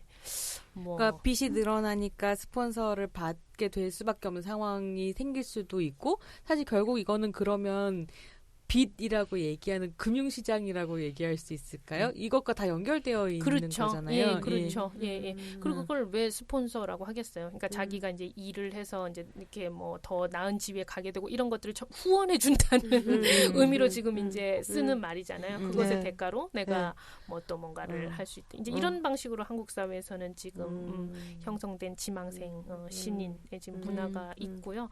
그러니까 저는 사실 제 사례에서는 실제로 내가 그렇게 하고 있다고 만난 사례는 없지만 모든 여성 사례들이 다 그런 제의를 받았다고 얘기했어요. 그리고 자기도 모르고 그냥 나갔는데 그런 자리였다. 나는 그냥 뭐 아는 제작자 만나는 거라고 해서 갔는데 이제 이쪽에서는 이미 스폰서로서의 남성을 이제 상정을 하고 만나는 식사 자리여서 밥 먹다가 뛰쳐나왔다. 모든 여성 사례가 다 그랬어요. 그럼 실제로 지금 이제 여성 연예인들이 경험하거나 경험하기를 제한받는 성상납의 문제나 이런 것들은 어떻게 보면 80년대 말에서 90년대를 거쳐서 2010년대까지 오는 어떤 신자유주의화의 흐름 안에서 기획사라고 하는 게 너무 무소불위의 권력으로 등장하게 그렇죠. 된 배경, 네. 그 권력을 가진 기업체가 굉장히 그 안에 소속되어 있는 노동자들을 유연한 노동력으로 착취하고 활용해 먹는 과정이랑 연결이 되어 있는 그렇죠. 거네요. 굉장히 그렇게 연결이 돼 있죠. 근데 이제 여기서 또 하나 짚어야 될 거는 근데 뭐 특히 이제 또 우리나라에서는 기획과 제작을 겸용할 수 있게 되면서 기획사가 제작사고 이러면 진짜 상황이 더 골치 아픈 거죠. 그러니까 이제 뭐 요새는 거의 다 이제 그런 방식이고 그럴 때 이제 당연히 그렇게 큰 제작을 겸하는 기획사에 들어가고 싶겠죠. 사람들은. 그러면 이제 그 제작하는 데 끼어서 들어갈 수도 있고 그 기획사가 이제 커니까 스타를 많이 데리고 있으면 거기에 자기가 이제 끼어 들어가서 할 수도 있고 이미지 상품화의 과정이 더 쉬운 거죠. 근데 이제 그러다 보니까 그렇지 못한 조그만 중소 기획사들이 또 있겠죠. 그러면 이제 이런 정도의 규모가 되는 기획사가 되려고 하면 무리한 일을 많이 할 수 있겠죠. 그렇지 않으면 여기서 생존을 못하니까. 장자연 소속사는 그 사례라고 저는 봐요. 사실 그 소속사는 그렇게 큰 회사도 아니었고 아주 대단한 뭐 스타가 있는 곳도 아니어서 이 사건이 났을 때 다른 기획사들이 이제 거기는 제대로 된 기획사가 아니었다. 뭐 그 사람은 우리 연예 산업에서 알아주는 매니저가 아니었다. 이런 식으로 이제 꼬리 자르기를 하는데 그 업계가 지금 어떤 식의 구조로 돌아가는가를 본다면 그렇게 말을 할 수는 없는 거죠. 이 사람 자체가 이제 처음에 광고업자로 시작을 해요. 아까 얘기한 80년 그 해외 그 광고 시장 개방될 때 이제 그 뭐 해외에 이제 그 배우들을 이제 해서 뭐 광고를 찍고 뭐 이제 이런 종류의 이제 일로부터 시작을 하는 이제 그렇게 해서 이제 매니저가 된 사람인데 그래서 그 사실을 들어서 이제 제대로 된 매니저 아니라고 얘기하는데 그건 좀 비겁한 얘기죠, 사실은. 그러니까 그러다 보니까 이제 요 산업 안에 진입을 하려고 하는 지망생 뭐 이런 사람들은 좋은 회사 가야 된다. 좋은 회사 가면 그런 일 없다. 우리가 보통 이제 삼성 가야 된다. 삼성에 가면 그런 비슷한 이제 큰 회사들은 뭐 이미지 걱정을 하니까 그렇게 안 하고 자기네가 제작하는 걸로 얼마든지 스타로 키울 수 있고 뭐 이럴 수 있을 거예요. 저는 이제 이런 얘기를 할 때 이제 큰 기획사들이 다 그런 일을 한다 이제 이러면 또 굉장히 이제 그렇지 않다 이상하게들 얘기를 생각을 하시는데 이제 그거는 고 기획사 하나가 안 하는 문제로 지금 볼 문제는 아니다. 그리고 또 어떤 기획사들은 자기네가 이제 기획사 안에 갖고 있는 사람들을 급을 나눠서 다르게 이제 돌리기도 하는 거죠. 쉽게 말해서 우리가 데리고 있는데 얘가 A급으로 빵 뜰 것 같아. 여자애가. 그러면 그런데 안 내보낸다는 거죠. 왜냐하면 A급으로 떴는데 나중에 그런 일 나오면 이거 너무 골치 아프고 그러면 A급은 안 될 것 같아. 자의적으로 이런저런 판단을 했을 때. 그러면 이제 참 다양하게들 돌려요. 사실은 여기서 뭐 성접대도 문제지만 뭐 이때부터는 굉장히 이제 우리가 아는 예능 프로그램, 연예 프로그램 뭐 이런 것들부터 이제 돌리기. 제가 아는 거는 이제 렛미인에 이제 내보내고 그래서 거기 가서 이제 성형하게 하고 너도 좋잖아 성형도 하고 뭐 거기에서 얼굴도 알리고 뭐 이제 이런 일반인이 아니었어요? 그런데 나온 사람은 거의 다 일반인 아니에요. 사실은. 뭐 렛미는 이제 뭐 자기 스토리가 일반인 뭐 이런 것도 있었겠지만 어쨌든 요새 오히려 젊은 층들이 잘 아는데 예능 프로그램에 일반인으로 나온 사람들은 거의 다 일반인이 아니에요. 다 이제 지망하거나 신인이나 연습생이거나 그렇죠.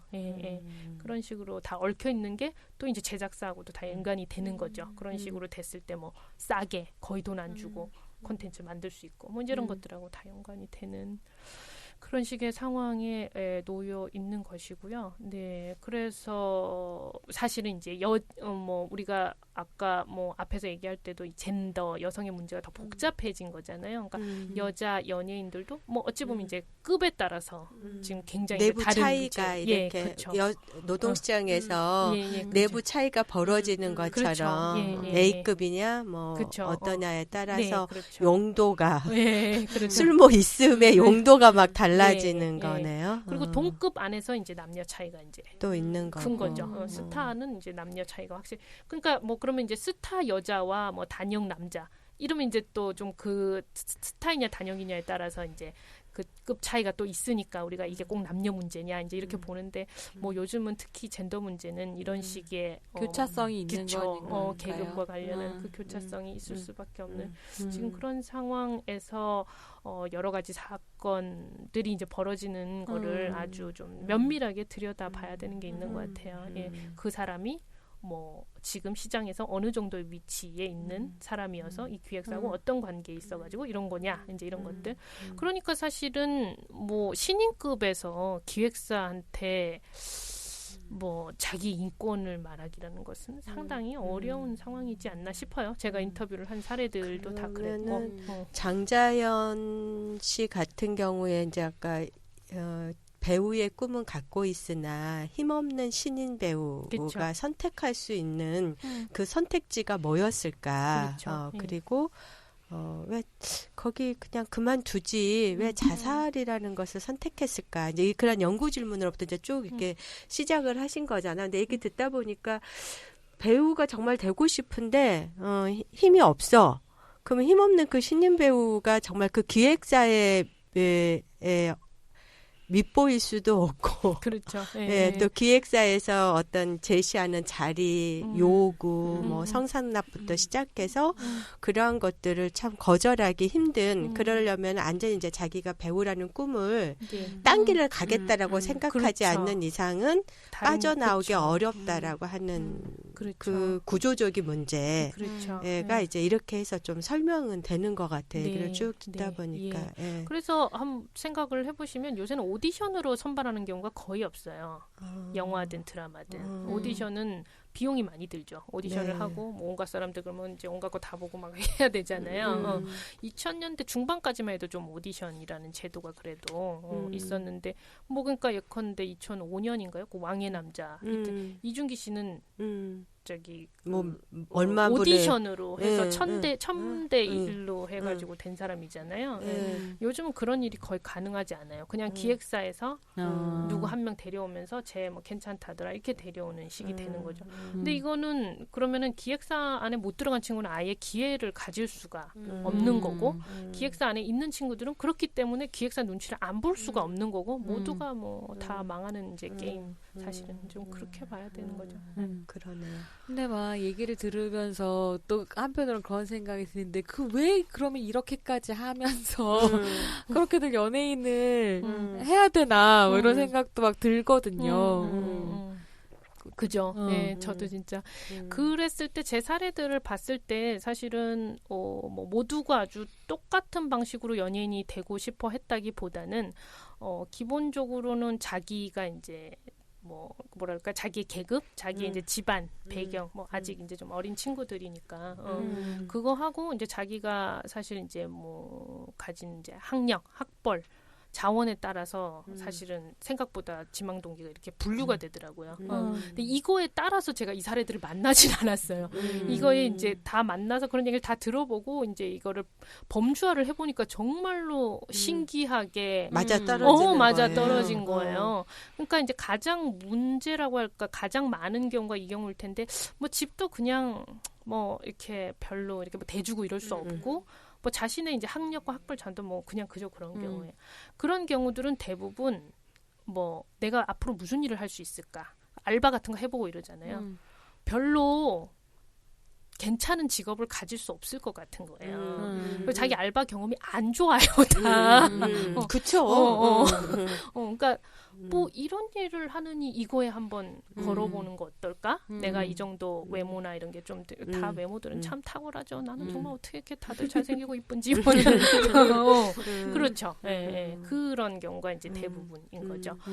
그렇지 않고 조금 집안이 잘 산다 쉽게 말해. 집안이 잘 사는데 자기가 이제 공부는 조금 시원찮다. 이제 그러니까는 아까 좀 말씀드린 그 경우에는 부모들도 별로 반대 안 하는 거죠. 그래갖고 잘할 계면 약간 좋을 것 같기도 한 기대들이 또 있는 거예요. 그래서 요새 뭐 부모들이 연예인 되는 거 밀어준다 이것도 사실은 이제 굉장히 잘 봐야 되는 부모의 이제 계층적인 배경을 잘 봐야 되는 부분이 그런 얘기 들었어요. 있어요. 그러니까 그 아이를 연예인으로 만드는데 정말 엄청난 부모의 뒷바라지가 필요하고 근데 그렇게 막 데리고 다니면서 오디션 보고 뭐 하는 것 때문에 아이들 자체가 너무 그러니까 자기 꿈인지 아닌지 모르는 상태로 이제 부모의 꿈에 내몰려가는 이런 문제에 대해서 들었거든요. 맞아요. 어린 배우들이나 아이돌이나 그 경우는 이제 그런 문제들도 심각할 거예요, 사실은. 근데 이제 저희가 만난 사례들은 조금 이제 성인이 된 이후여가지고 뭐 어릴 때부터 뭐 이제 고등학생 요새는 그게 점점 내려가고 있죠. 예, 그 부분도 앞으로 좀 중요하게 봐야 될 부분인 것 같은데요. 다시 제가 본 사례로 돌아와 보자면, 그래서 부모가 조금 잘 살고 자기가 이제 저기 그 학력이나 이런 게 좀 그거 할 때는 제가 만난 사례들은 자기가 처음에 막 이렇게 연예인이 되겠다고 했다기보다 이 조금 외모가 되고 이제 이러잖아요. 이게 기획사들 많고 이러기 때문에 이제 어떤 종류의 저기 뭐라 그럴까요? 너 한번 해보지 않을래? 이렇게 픽업이 되는 경우가 이제 많이 있는 거예요. 그래서 뭐 기획사라든가 뭐 어디 나중에 보니까 사귄 경우는 사실 많아요. 학원 이런 데서. 근데 이제 재밌는 거는 부모 자원이 그렇게 있는 친구들은 그거 그렇게 나중에 사기라고 생각 안 해요. 왜냐하면 그렇게 자기가 그러니까 그 사기가 자기 인생 경험에서 큰 문제가 되지 않거든요. 근데 그렇게 해서 해보니까 괜찮을 수 있는 것 같은 거예요. 자기가 뭐 자기 학력이나 학벌로는 뭐 대단치 않을 것 같은데 그러면 이제 그렇게 됐을 때 부모한테 얘기를 했을 때 부모 처음에 반대 많이 하세요. 부모가 이렇게 자원 있는 경우에 공부를 더 해보라든가 뭐 다른 거 연예인이 무슨 뭐 이렇게 하는데 조금 이제 그래도 이제 시간이 지나서 될 것 같으면 이 부모는 밀어주기 시작하죠. 이 부모들이 밀어주는 거는 뭐 말로 못해요. 이 경우 이제 뭐 계약서 진짜 막 법률 자문까지 받아가면서 그러니까 그런 경우들이나 그러니까 이제 그런 외모 관리 비용 이런 것들 엄친돌이라 그러나 그쵸, 네. 요즘에 연예계의 엄친돌 뭐 그러니까 연예계에서 왜 이렇게 엄친아 엄친딸 얘기가 나오는가 그 웃자고 하는 얘기가 아닌 거죠 사실은. 이제 계급의 문제 그렇죠. 그렇게 해서 크는 애들이 있고 장자연은 아마 아니었을 것 전혀 같아요. 아니에요. 왜냐하면 장자연은 부모가 그 고아예요. 그게 굉장히 중요한. 그러니까 이렇게 막 휘두르고. 그렇죠. 고아인 예쁜 여자인 거죠. 그건 참 어려워요, 인생이. 그러네요. 제가 농담 삼아 진짜 한 얘기가 그런 경우는 차라리 이쁘지라도 말아야 되는데 한국에서는. 도리어 그 외모라는 거가 그런 착취에 정말 노리게 아까 영화 제목 얘기한 것처럼 그렇죠. 그러네요. 네. 그리고는 뭐 이제 자기가 학력 학벌 잔도 높고 뭐 부모도 그거 한 부모도 이제 웬만큼 뭐 괜찮은 이제 이 경우에는 사실은 자기가 이제 이런 뭐 기획사 들어가고 뭐 이렇게 한다 하더라도 자기 연예인 될 거라고 생각 안 해요. 이런 친구들은 자기는 예술가. 대중 예술가. 정체성 자체가 다르게 정체성 자체가 달라. 아티스트. 그러니까 사실은 이 경우들은 이런 인권 침해에서 큰 문제를 겪지 않아요. 그러네요. 자기를 그렇게 생각하면 이제 그런 문제가 생겼을 때 그 경우는 그만두거나 뭐 다른 식으로 이제 하는 거죠. 다 자기가 가지고 있는 자원, 다른 자원을 이용해서 다른 방식의 대중 예술가가 되려고 해보고. 그 흑수저론이 또 통용되는 건가요? 그러면. 그렇죠. 근데 부모의 자원이 별로 없는데 자기가 공부를 잘한다. 학력 학벌이 넓다. 이런 사례는 없었어요. 연예인이 되려는 사례는. 그런 사람이 있을 수 있는데 제가 만난 사례 중에 없었고 그냥 무작위로 만났을 때 만날 수 없었다는 경우는 얘기는 잘 없다는 얘기죠. 그 경우는 여전히 연예인은 그렇게 선택지가 아닌 거죠. 그래서 뭐 이런 정도를 생각을 해볼 수 있는데 이 동기에서 생각보다 어쨌든 이 젊은 친구들이 처한 이 지금 한국 사회의 이제 노동 경험이 정말 좋지 않은 거, 미래라고 하는 것이 불확실한 것. 그럴 때 이제 연예인이라는 게 한 번쯤 걸어볼 만한 약간 이제 도박판의 어떤 배팅 같은 거, 특히 이제 외모나 이런 것들이 괜찮을 때 지금 이런 상황 속에서 동기가 구성이 된다는 생각이 들고요.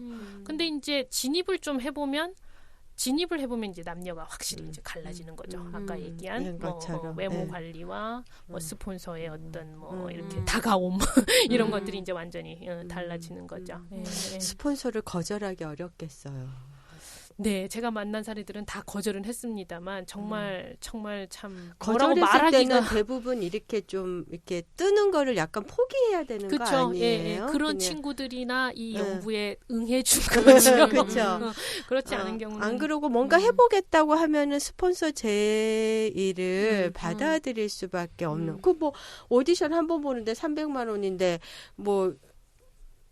막 뭐 드라마 하고 할 때마다 그럼 뭐 1,000만 원, 2,000만 원은 금방일 것 같은데 그거 어떻게 아르바이트해서 그 돈을 마련하겠어요? 어려울 것 같은. 그렇죠. 그러니까 사실은 그 친구들 같은 경우는 지금 이제 인기 있는 그 연예인들에 대해서 불신도 굉장히 심하더라고요. 그렇지 않고 저렇게 됐겠어. 그러니까는 실제로 꼭 그렇지 않을 수 있지만 루머가 많은 게 다 그 이유 때문인 것 같아요. 근데 그게 이제 젠더화돼서 여성 연예인에게만 특별히 더 이런 게 작동돼서 그렇죠. 여성 연예인은 그러니까 항상 이렇게 인권에 인권 침해에 어떠한 그 안전망이나 뭐 이런 게 없이 그냥. 근데 이게 뭐 그러네요. 그냥 오디션 보러 갈 때 머리끝부터 발끝까지에서 끝나면 사실 다행인데.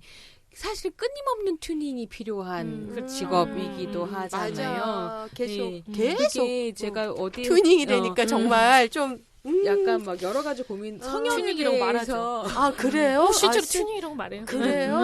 조금씩 이렇게 바꾸는 건데, 그러니까 성형에 대해서 고민이 되게 많은데, 그러니까 페미니스트는 성형을 반대 이런 식의 얘기가 아니라, 그러니까 이게 뭐 자기의 욕망을 실현하고 이거 다 자기 개발 담론이랑 맞닿아 있는 것이기도 하고 외모를 예쁘게 꾸며서 성공하고 이렇게 얘기하면 단순히 뭐 여자는 외모가 중심이고 이런 식으로 얘기할 수 없는 지점들이 분명히 있죠. 그래서 성형을 자율적으로 선택해서 하는 것에 대해서 의미를 부여할 수도 있지만 한편으로 어떤 고민들이 있냐면 이런 얘기를 들었거든요. 매해 초가 되면 성형외과 의사들이 학회 같은 데 모여가지고 올해의 유행을 만든다는 거예요.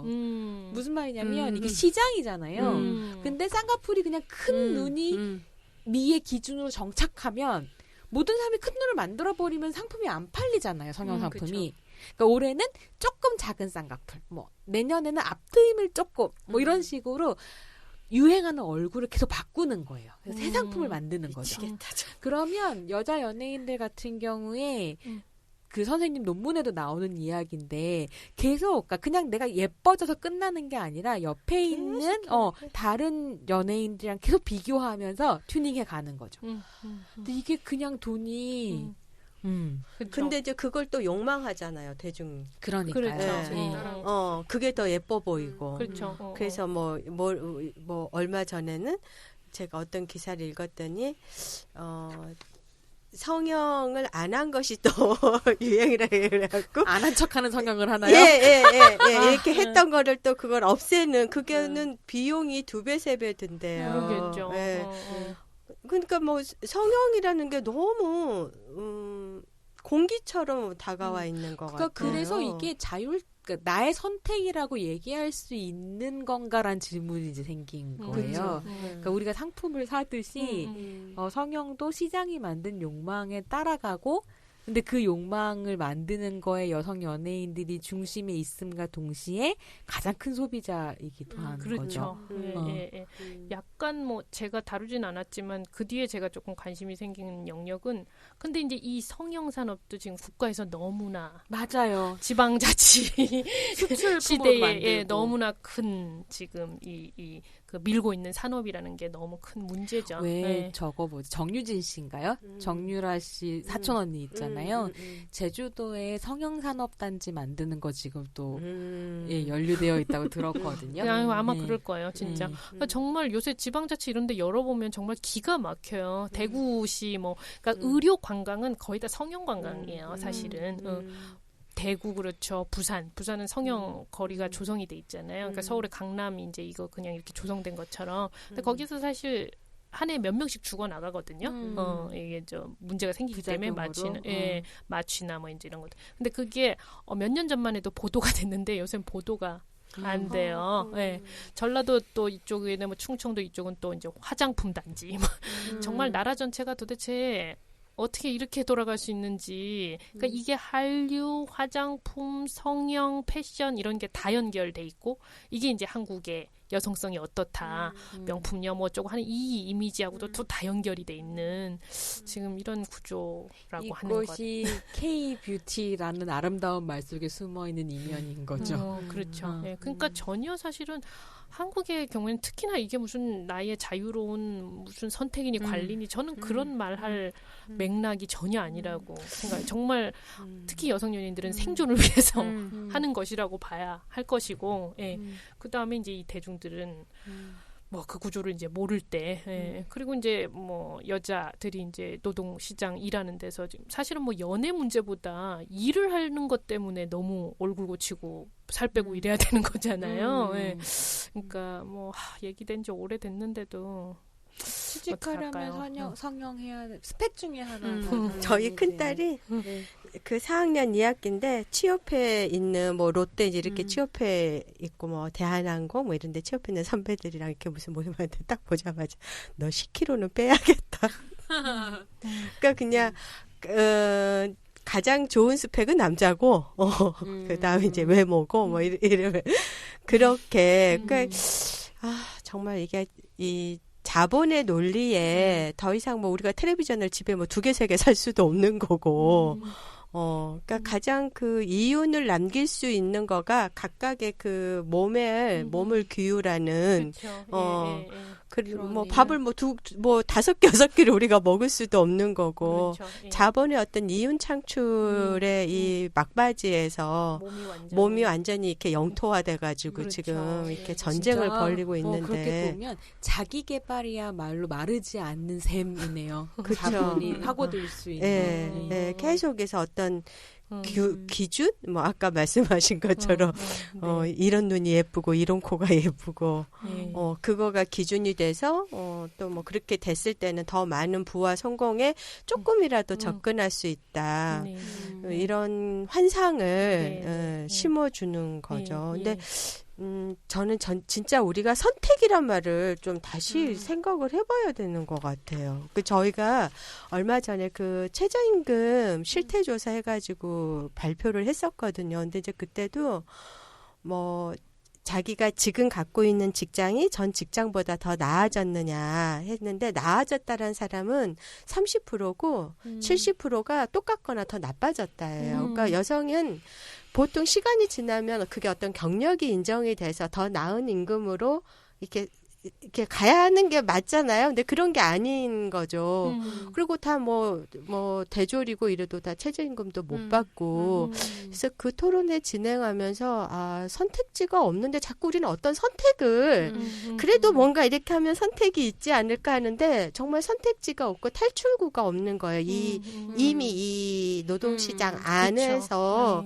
그래서 정말 고민이 됐었거든요. 저는. 그럼 정말 뭐 저도 그렇고 우리 애들도 그렇고 다 뭔가는 해서 먹고 살아야 되는데 자본도 없고 부동산, 동산이 다 없을 때 어머 어떻게 해야 되나 정말 고민이 됐었거든요. 근데 그래서 이제 다 뭐 선택지가 없으니까 최저임금 아니어도 다 그냥 일하고 있는데 그걸 선택이라고 말할 수 없는 것처럼.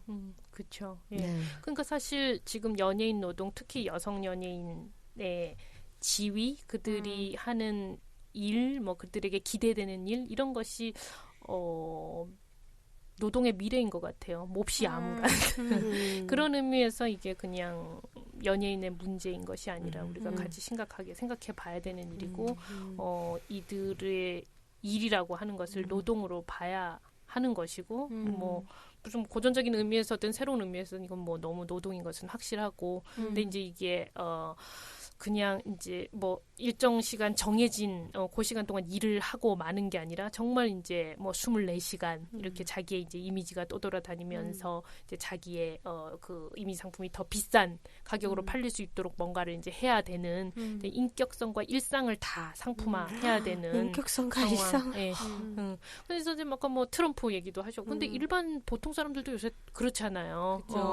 막 트위터와 뭐 이런 이게 SNS가 뭐지 우리가 민주주의의 도구가 되기도 하지만 어떨 때는 이제 사람들이 그걸 통해서 이제 피로감이 그쵸, 굉장합니다. 예, 자기 예. PR을 또 해서 뭐 할 그게 없는 사람 다 자기들 이른 기업 가면 자기 얼굴이라 좀 알려야 되고 이미지 좋게 해야 되고 스스로가 좀, 이미지 예. 상품이 되어가고 그쵸, 있죠. 예. 그렇게 이제 돌아다니면서 화려해 보이지만 사실 이제 뭐 그 뒷 이면은 너무나 과로한 노동과 근데 트위터 계속하고 저기 SNS 계속하는 건 정말 일이에요. 제가 봤을 때는 여기 트위터, 페이스북 노동자 있죠. 그렇죠. 저요. 예. 그렇죠. 예. 그러니까, 네, 네. 얘기를 들으면서 얘기하다 보니까 이 노동의 미래가 뭐냐 결국 이제 이렇게 오네요. 이렇게 가는 것 같아요. 근데 그랬을 때 너무 중요한 게 아까 말씀하셨던 욕망의 문제인데 저는 사실은 구조를 몰라서 그걸 욕망하게 된다기보다는 아는 것과 욕망하는 게 또 완전히 다른 층위인 것 같은 거예요. 그래서 이제 쭉 말씀을 들으면서 한 편의 영화가 완벽하게 이걸 보여준다고 생각했던 게 미녀는 괴로워 생각하세요? 맞아. 그러니까 굉장히 열악한 비정규직 노동 조건에 놓여 있었던 어떤 여성이 성형을 통해서 자기 개발을 해서 사실은 남자와 일 두 개를 다 성취하며 스스로 이미지 상품이 되는 이야기인데 그게 굉장히 아름답게 그렇죠. 음악과 이런 게 함께 어우러져서 하나의 욕망을 달성하는 이야기로 꾸며지잖아요. 제가 이 영화를 분석한 논문 중에 되게 좋아하는 논문이 한 편인데 권은선 선생이 쓴 논문인데 저도 읽었어요. 네, 거기서 그 얘기를 하시는 거예요. 거기서 김하중이 연기한 그쵸. 배우 캐릭터 이름이 강한나예요. 그래서 강한나에서 강한나로 가는 이제 자기 개발 주체에 대한 이야기라고 이제 네. 분석을 하신 거죠. 그게 너무 정확한 것 같고. 근데 그랬을 때 저를 제일 무섭게 하는 건 그 영화의 그 아름다운 표면인 것 같아요. 그렇죠. 그러니까 그 표면 뒤에 지금 뭐가 있는가. 뭐 사실 장자연 자살했고 최진실 씨 자살했고 최진실 씨 자살했을 때 저는 되게 충격받았어요. 저희 세대는 충격 많이 받았을 거라고 그쵸. 생각해요. 그리고 악착같이 저축해서 그쵸. 저축상 받고 뭔가 네. 삶에 대한 그쵸. 애착 이런 게 굉장히 강한 그리고 그쵸. 막 이혼이나 이런 것도 다 이겨낸 근데 무엇이 죽음에 이르게 했을까 그런 생각을 했었어요. 그쵸. 그리고 뭐 아까 그리고 저기 뭐지 이제 배용준 씨 이후에 이제 아시아 시장에서 특히 일본 시장에서 엄청나게 한동안 성공을 거뒀던 박용화 씨, 네, 그분도 자살. 네. 그 경우에도 거의 이제 일본에서 굉장히 큰 사업을 이제 하고 아버지와 함께 이제 그랬는데 이제 좀 문제가 생기고 이제 이런 상황에서 자살을 했었거든요. 네. 그 사람도 그 자살 직전에 한 많은 인터뷰들 보면 정말 기가 막혀요. 왜요?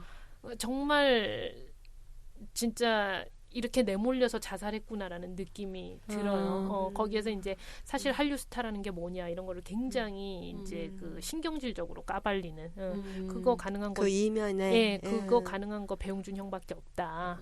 내가 해보니까. 근데 사람들이 왜 이렇게 그걸 원하고 내가 도쿄돔에서 공연 한번 했다고 또 이 정도라고 기대하고 뭐 이제 이런 거에 대한 피로감을 엄청나게 이제 토로하는 뭐 그런 것들이 있는 거죠. 그러니까 갑자기 그 이미지라는 거는 실제가 아니잖아요.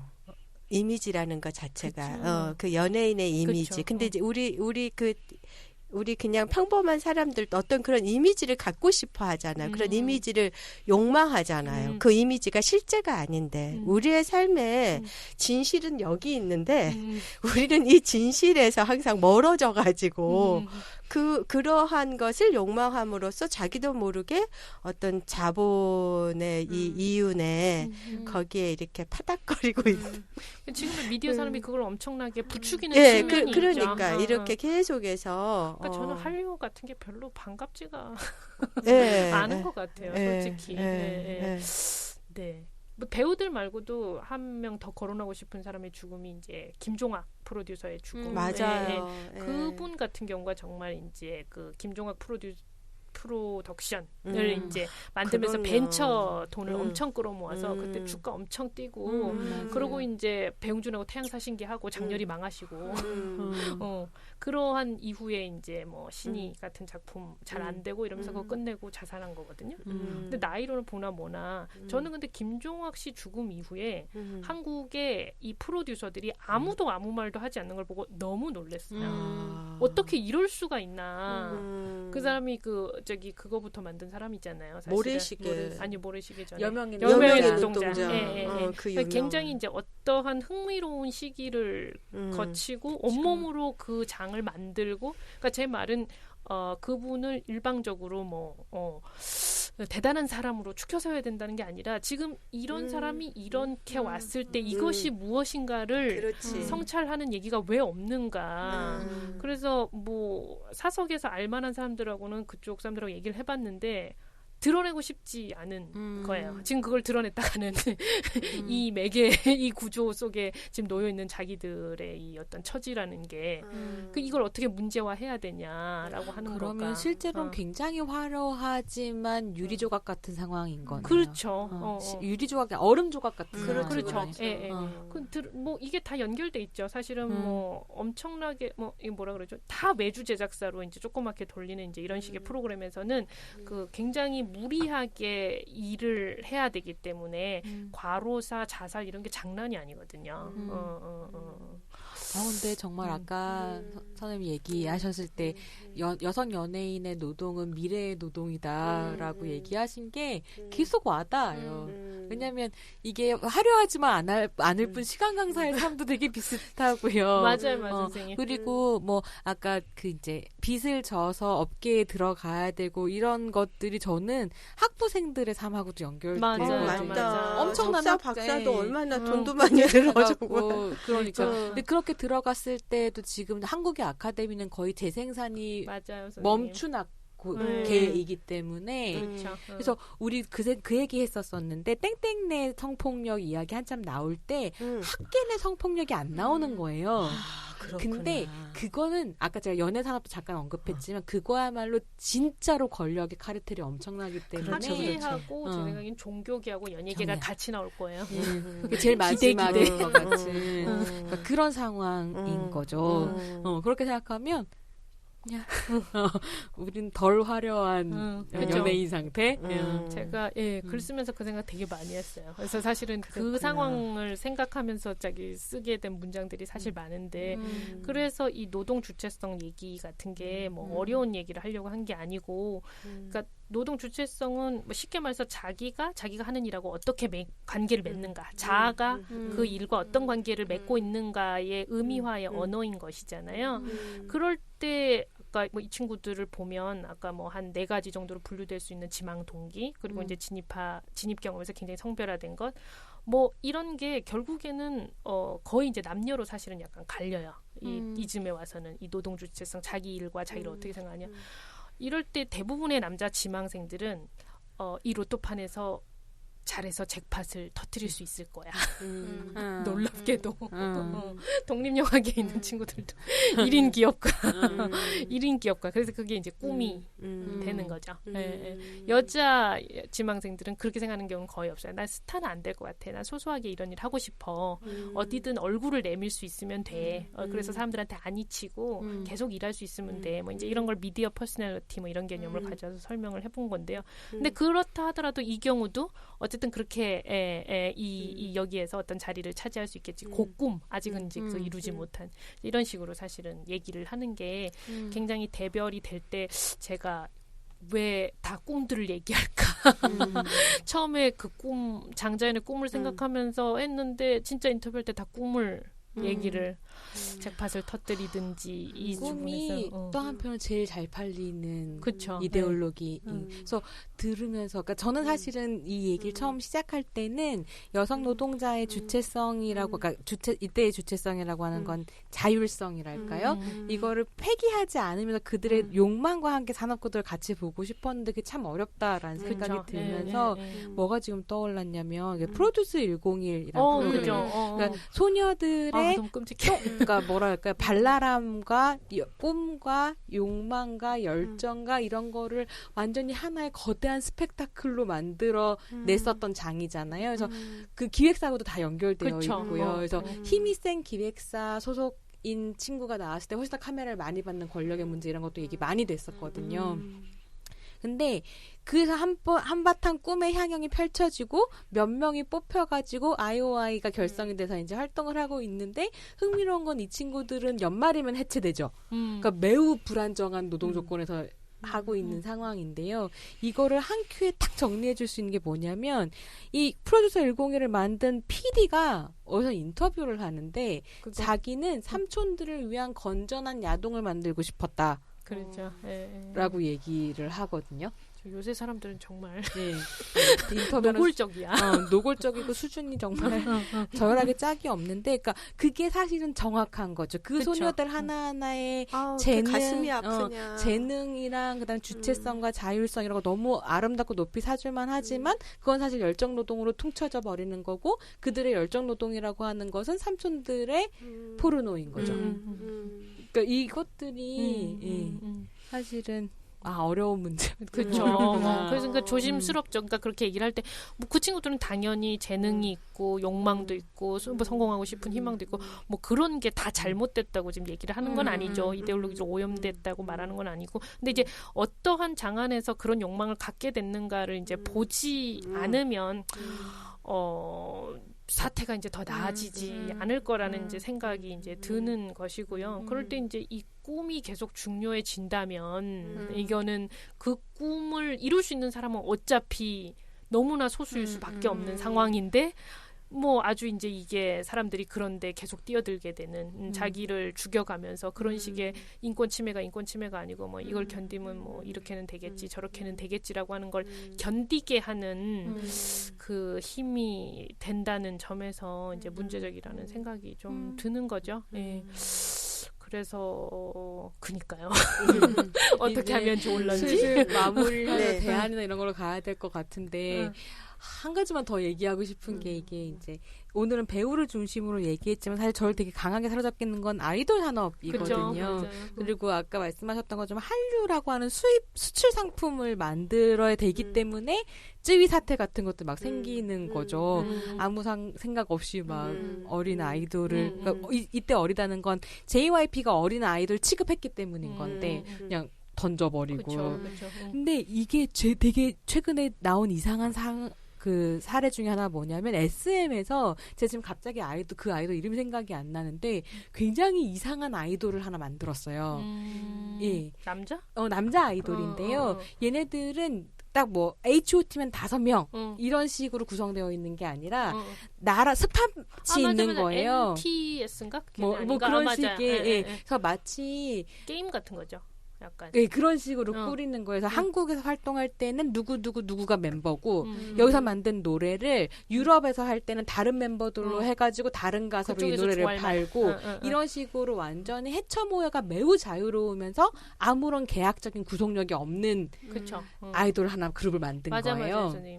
예, 이거는 정말 노예 계약이라고 그러니까 했었는데 그 노예 계약도 이제 없이 노예 계약도 없는 거예요. 너희들의 꿈을 펼칠 수 있는 공간을 우리가 마련해주지 않았니? 그냥 가상 공간을 하나 만들어 놓고 이제 단위를 넣었다 뺐다 하면서 하는데 이게 되게 무서운 거는 그렇다면 팬덤의 로열티도 구성이 달라지는 거예요. 그렇죠. 그러니까 옛날에는 예컨대 뭐 슈퍼주니어가 뭐 13명인데 12명이 되면 슈즈는 13시에요라고 싸우기라도 한다면 얘는 그냥 성격 자체가 그런 게 없는 애기 때문에 마음에 안 들면 자르면 되고 필요하면 갖다 꽂으면 되는 그렇죠.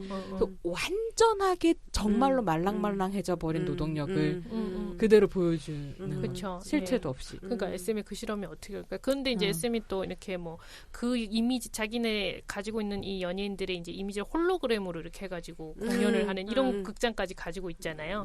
직접 이렇게 공연하는 것도 아니고 가상으로.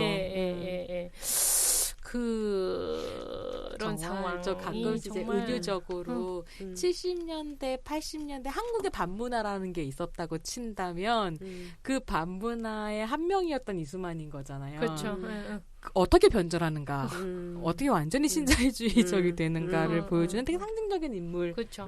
생각이 좀 그리고 들었어요. 뭐 이수만이 조금 뭐가 안 될 때 일본에 가서 이제 이거를 완전히 배워오는 그런 이제 개인적 계기들도 굉장히 흥미롭고, 그게 다 연결이 저는 되는데. 그 여성 연예인의 노동이 미래다 했을 때 정말 그냥 노동시장에서의 섹슈얼리티가 앞으로 어떻게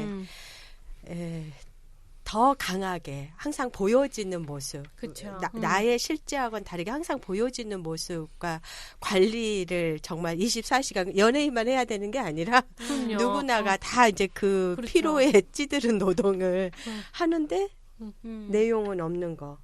네. 그런 암울한 미래가 우리의 미래여서는 안 되는데 안 되는데 어쨌든 지금 현실에서의 그 자본의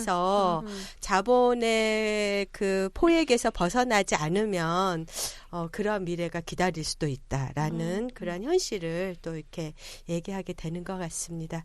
예, 저희가 긴 시간 얘기했더니 저희 지혜 처장님께서 마무리를 할 시간이라고 지금 콕콕 찌릅니다. 대안 짧게 얘기하시고 제가 뭐 상황이 이렇게 복합적이기 때문에 한 방의 대안이 모든 걸 해결할 수는 없을 것 같아요. 근데 저는 일단은 기획사하고 제작사 겸용이 금지돼야 된다고 생각해요. 이게 산업이 정말 이런 식으로 그 규모가 큰 어떤 종류의 기획사가 이제 모든 것을 잡아먹고 제작사, 기획사 이렇게 될 때 뭐 연기자, 아이돌뿐 아니라 제작사들 자체도 문제, 제작하는 사람들도 이제 문제가 생기는 거고요. 그렇게 될 때 이게 또 유통까지 다 잡아먹게 되면 이거는 뭐 우리의 문화 취향의 선택 이런 거는 뭐 아무짝에도. 근데 이제 아까도 말씀드렸지만 그렇게 될수록 더 좋은 기획사, 더 큰 기획사에 들어가려고 하는 지망생 신인들의 경쟁이라고 하는 건 치열해지는 거고, 그러면 이제 또 조그맣게 뭘 해보려고 스타 하나 이제 만들어 보겠다 이런 데서 무리한 일을 하게 되는 거고, 그럼 뭐 여자 지망생 신인들은 더 무리한 일을 하게 되기 때문에 이 기획사하고 제작사 겸용은 법적으로 금지해야 된다고 생각을 합니다. 그리고 미국은 사실은 그렇게 하고 있어요. 이거 뭐 자꾸 사업이니까 괜찮다고 좀 얘기를 할게 사람들 다 죽어나가는데 또 그렇게 얘기하면 법이 도대체 왜 필요하고, 이게 법이 필요하다고 생각하고요. 그래서 이 투쟁을 좀 어떻게 어디서 해야 된다고 연호자회에서 좀 네, 뭐 그런 게 있고, 그 다음에 이제 중요한 거는 이제 노조가 활성화가 돼야죠. 그러니까 이제 그들의 요구로부터 위에서 뭐 떨어뜨려서 되는 문제가 아니라, 그러니까 배우들이 웬 노조야 하는데 사실 이제 이런 인식을 갖고 노조를, 단역 배우들은 노조가 있어요. 근데 이제 뭐 사실은 이제 스타급 배우들도 뭐 스타니까 뭐 자기 기업자니까 노동자 아닌 것인가 요새 뭐 그렇게 이제 스타들이 자살해 나가는 상황을 보면 이 구조에서 뭘 많이 가지는 사람이라고 해서 더 행복한 상황은 아니라고 생각해요. 그러니까 뭐 배우들뿐 아니라 지금 그래도 영화 산업 쪽에서는 오랜 좀 그 투쟁의 또 역사 속에서 좀 노조가 활성화되고 아까 말한 그러느라고 거기서 또 무슨 성희롱 교육도 하게 되는 거고 그래도 또 계약서도 쓰게 되는 그런 변화가 있는 거니까 네. 그런 것들 차근히 좀 해야 된다고 생각하고요. 네. 그리고 저는 마지막으로 이게 진짜 중요하다고 생각하는데 이렇게 얘기하면 사람들이 다 너무 그거는 그런 대안은 너무 하나만한 대안이 아니냐 이렇게 얘기하는 대안이 뭐냐면 아까 얘기한 1인 기업가이거나 미디어 퍼스널리티 꿈 이런 얘기를 하지 않은 유일한 친구가 있었어요. 그 친구는 사실은 자기 학교 좋은 데 다니지도 않고 그다음에 집도 그렇게 잘 살지 않는 친구인데 그 친구는 그러니까 사실은 굉장히 훌륭한 선생님을 만났어. 배우라는 것은 그런 게 아니다. 기획사 들어가서 뭐 하고 이런 거 아니다. 니네가 배우가 된다는 것은 너의 몸으로 타인의 삶을 보여줘야 되는 거다. 이제 이런 거를 가르쳐준 님이 제 친구였는데요, 사실은. 이제 그분 같은 경우는 이제 연극 배우를 이제, 근데 이제 뭐, 그래도 이제 연극 배우 중에서도 이렇게 나이가 이제 뭐 세대가 아주 오래되진 않았고, 여자 연극 배우. 그리고 이제 선생님이 되신 거죠. 학생들을 다 그렇게 가르치고 있었고, 그 학생들 인터뷰할 땐 굉장히 느낌이 달랐어요, 정말로. 기획사에 들어가고 이런 친구들이었어도. 그러니까 이제, 또 그리고 어린 친구들이기 때문에 저는 한국은 의외로 교육의 힘을 믿지 않는 것 같아요. 대한 교육의 힘을 안 믿는 것 같아. 우리가 다 교육은만. 근데 정말 그래서 자기는 이제 배우라고 하는 것은 이 친구는 뭐 예술가 뭐 이런 것도 아니고 교사. 배우는 교사다. 배우의 일을 하면서 그것이 이제 또 사람들에게 어떤 것이 될 수 있는 교사라고 하는 생각이 굉장히 어리지만 박혀 있었고 사실 그 친구는 좀 꽤 눈도장을 찍은 영화에서 그런 배우이기도 했어요. 근데 이제 딱 자기 관리를 하더라고요. 기획사 안 들어가도 내가 지금 막 그렇게 어디서 콜도 오기도 하고 막 이랬는데 그게 괜찮을까라고 하는 그 언어 같은 게 굉장히 확실했던. 그래서 지금 시간이 없어서 자세히 말씀 못 드리겠는데 기획사 중심 시스템이라고 할 때 기획사가 문제, 제작사만이 문제 이런 게 아니라 대학 지금 관련 대학 학과 연기학원이들 다 문제거든요. 정말 너무너무 문제거든요. 아까 초반에 얘기한 70년대 프로듀서들 이런 사람들이 거기 교수로 다 가 있으니까 교수 그런 사람들 되는 거니까요. 솔직히. 그래서 맞아요. 예, 이 시스템 이 연기와 관련한 교육 시스템에 대해서 우리가 좀 토론 시작하고 정비해야 되고 입시 안에서도 되게 문제가 많아요. 이게 예, 이 얘기까지 할 수 있었으면 좋았을 텐데 아무튼 이것은 다음을 기약하면서 예, 대안적인 교육의 힘을 믿으면서 네. 예, 이 부분에 대한 토론도 사회적으로 좀 시작되었으면 하는 바람이고 네. 저도 거기에 좀 힘을 보탤 수 있었으면 좋겠다 네. 그렇게 생각합니다. 네.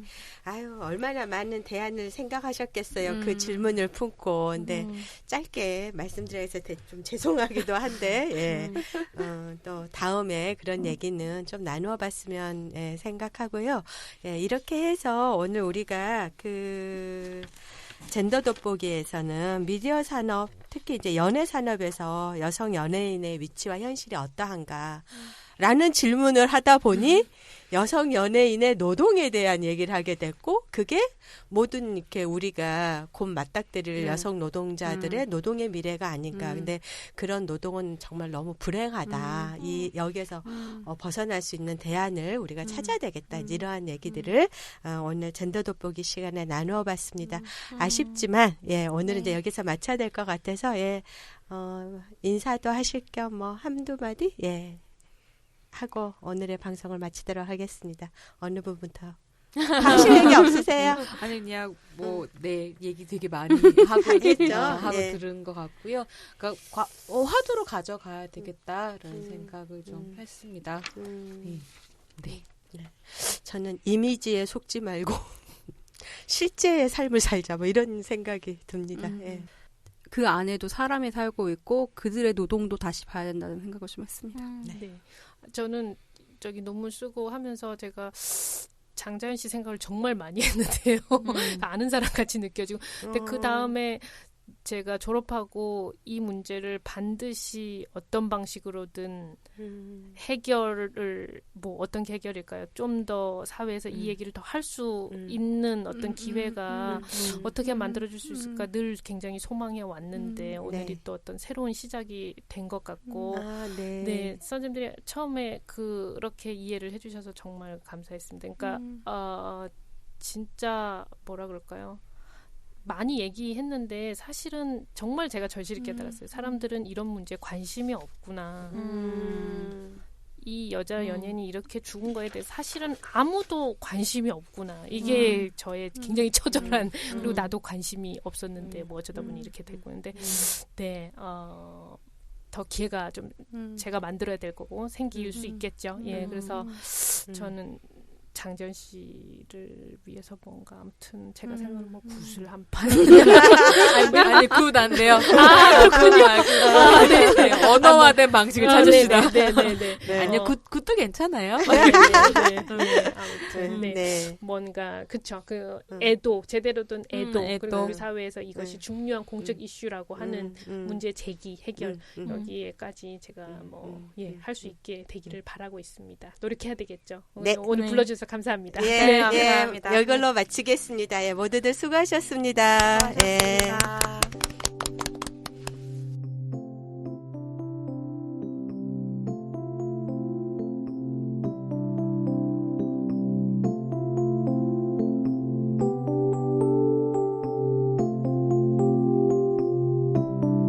을들의 당나귀 귀 시즌2는 2016 아름다운 재단 변화의 시나리오 지원 사업으로 한국여성노동자회에서 제작합니다.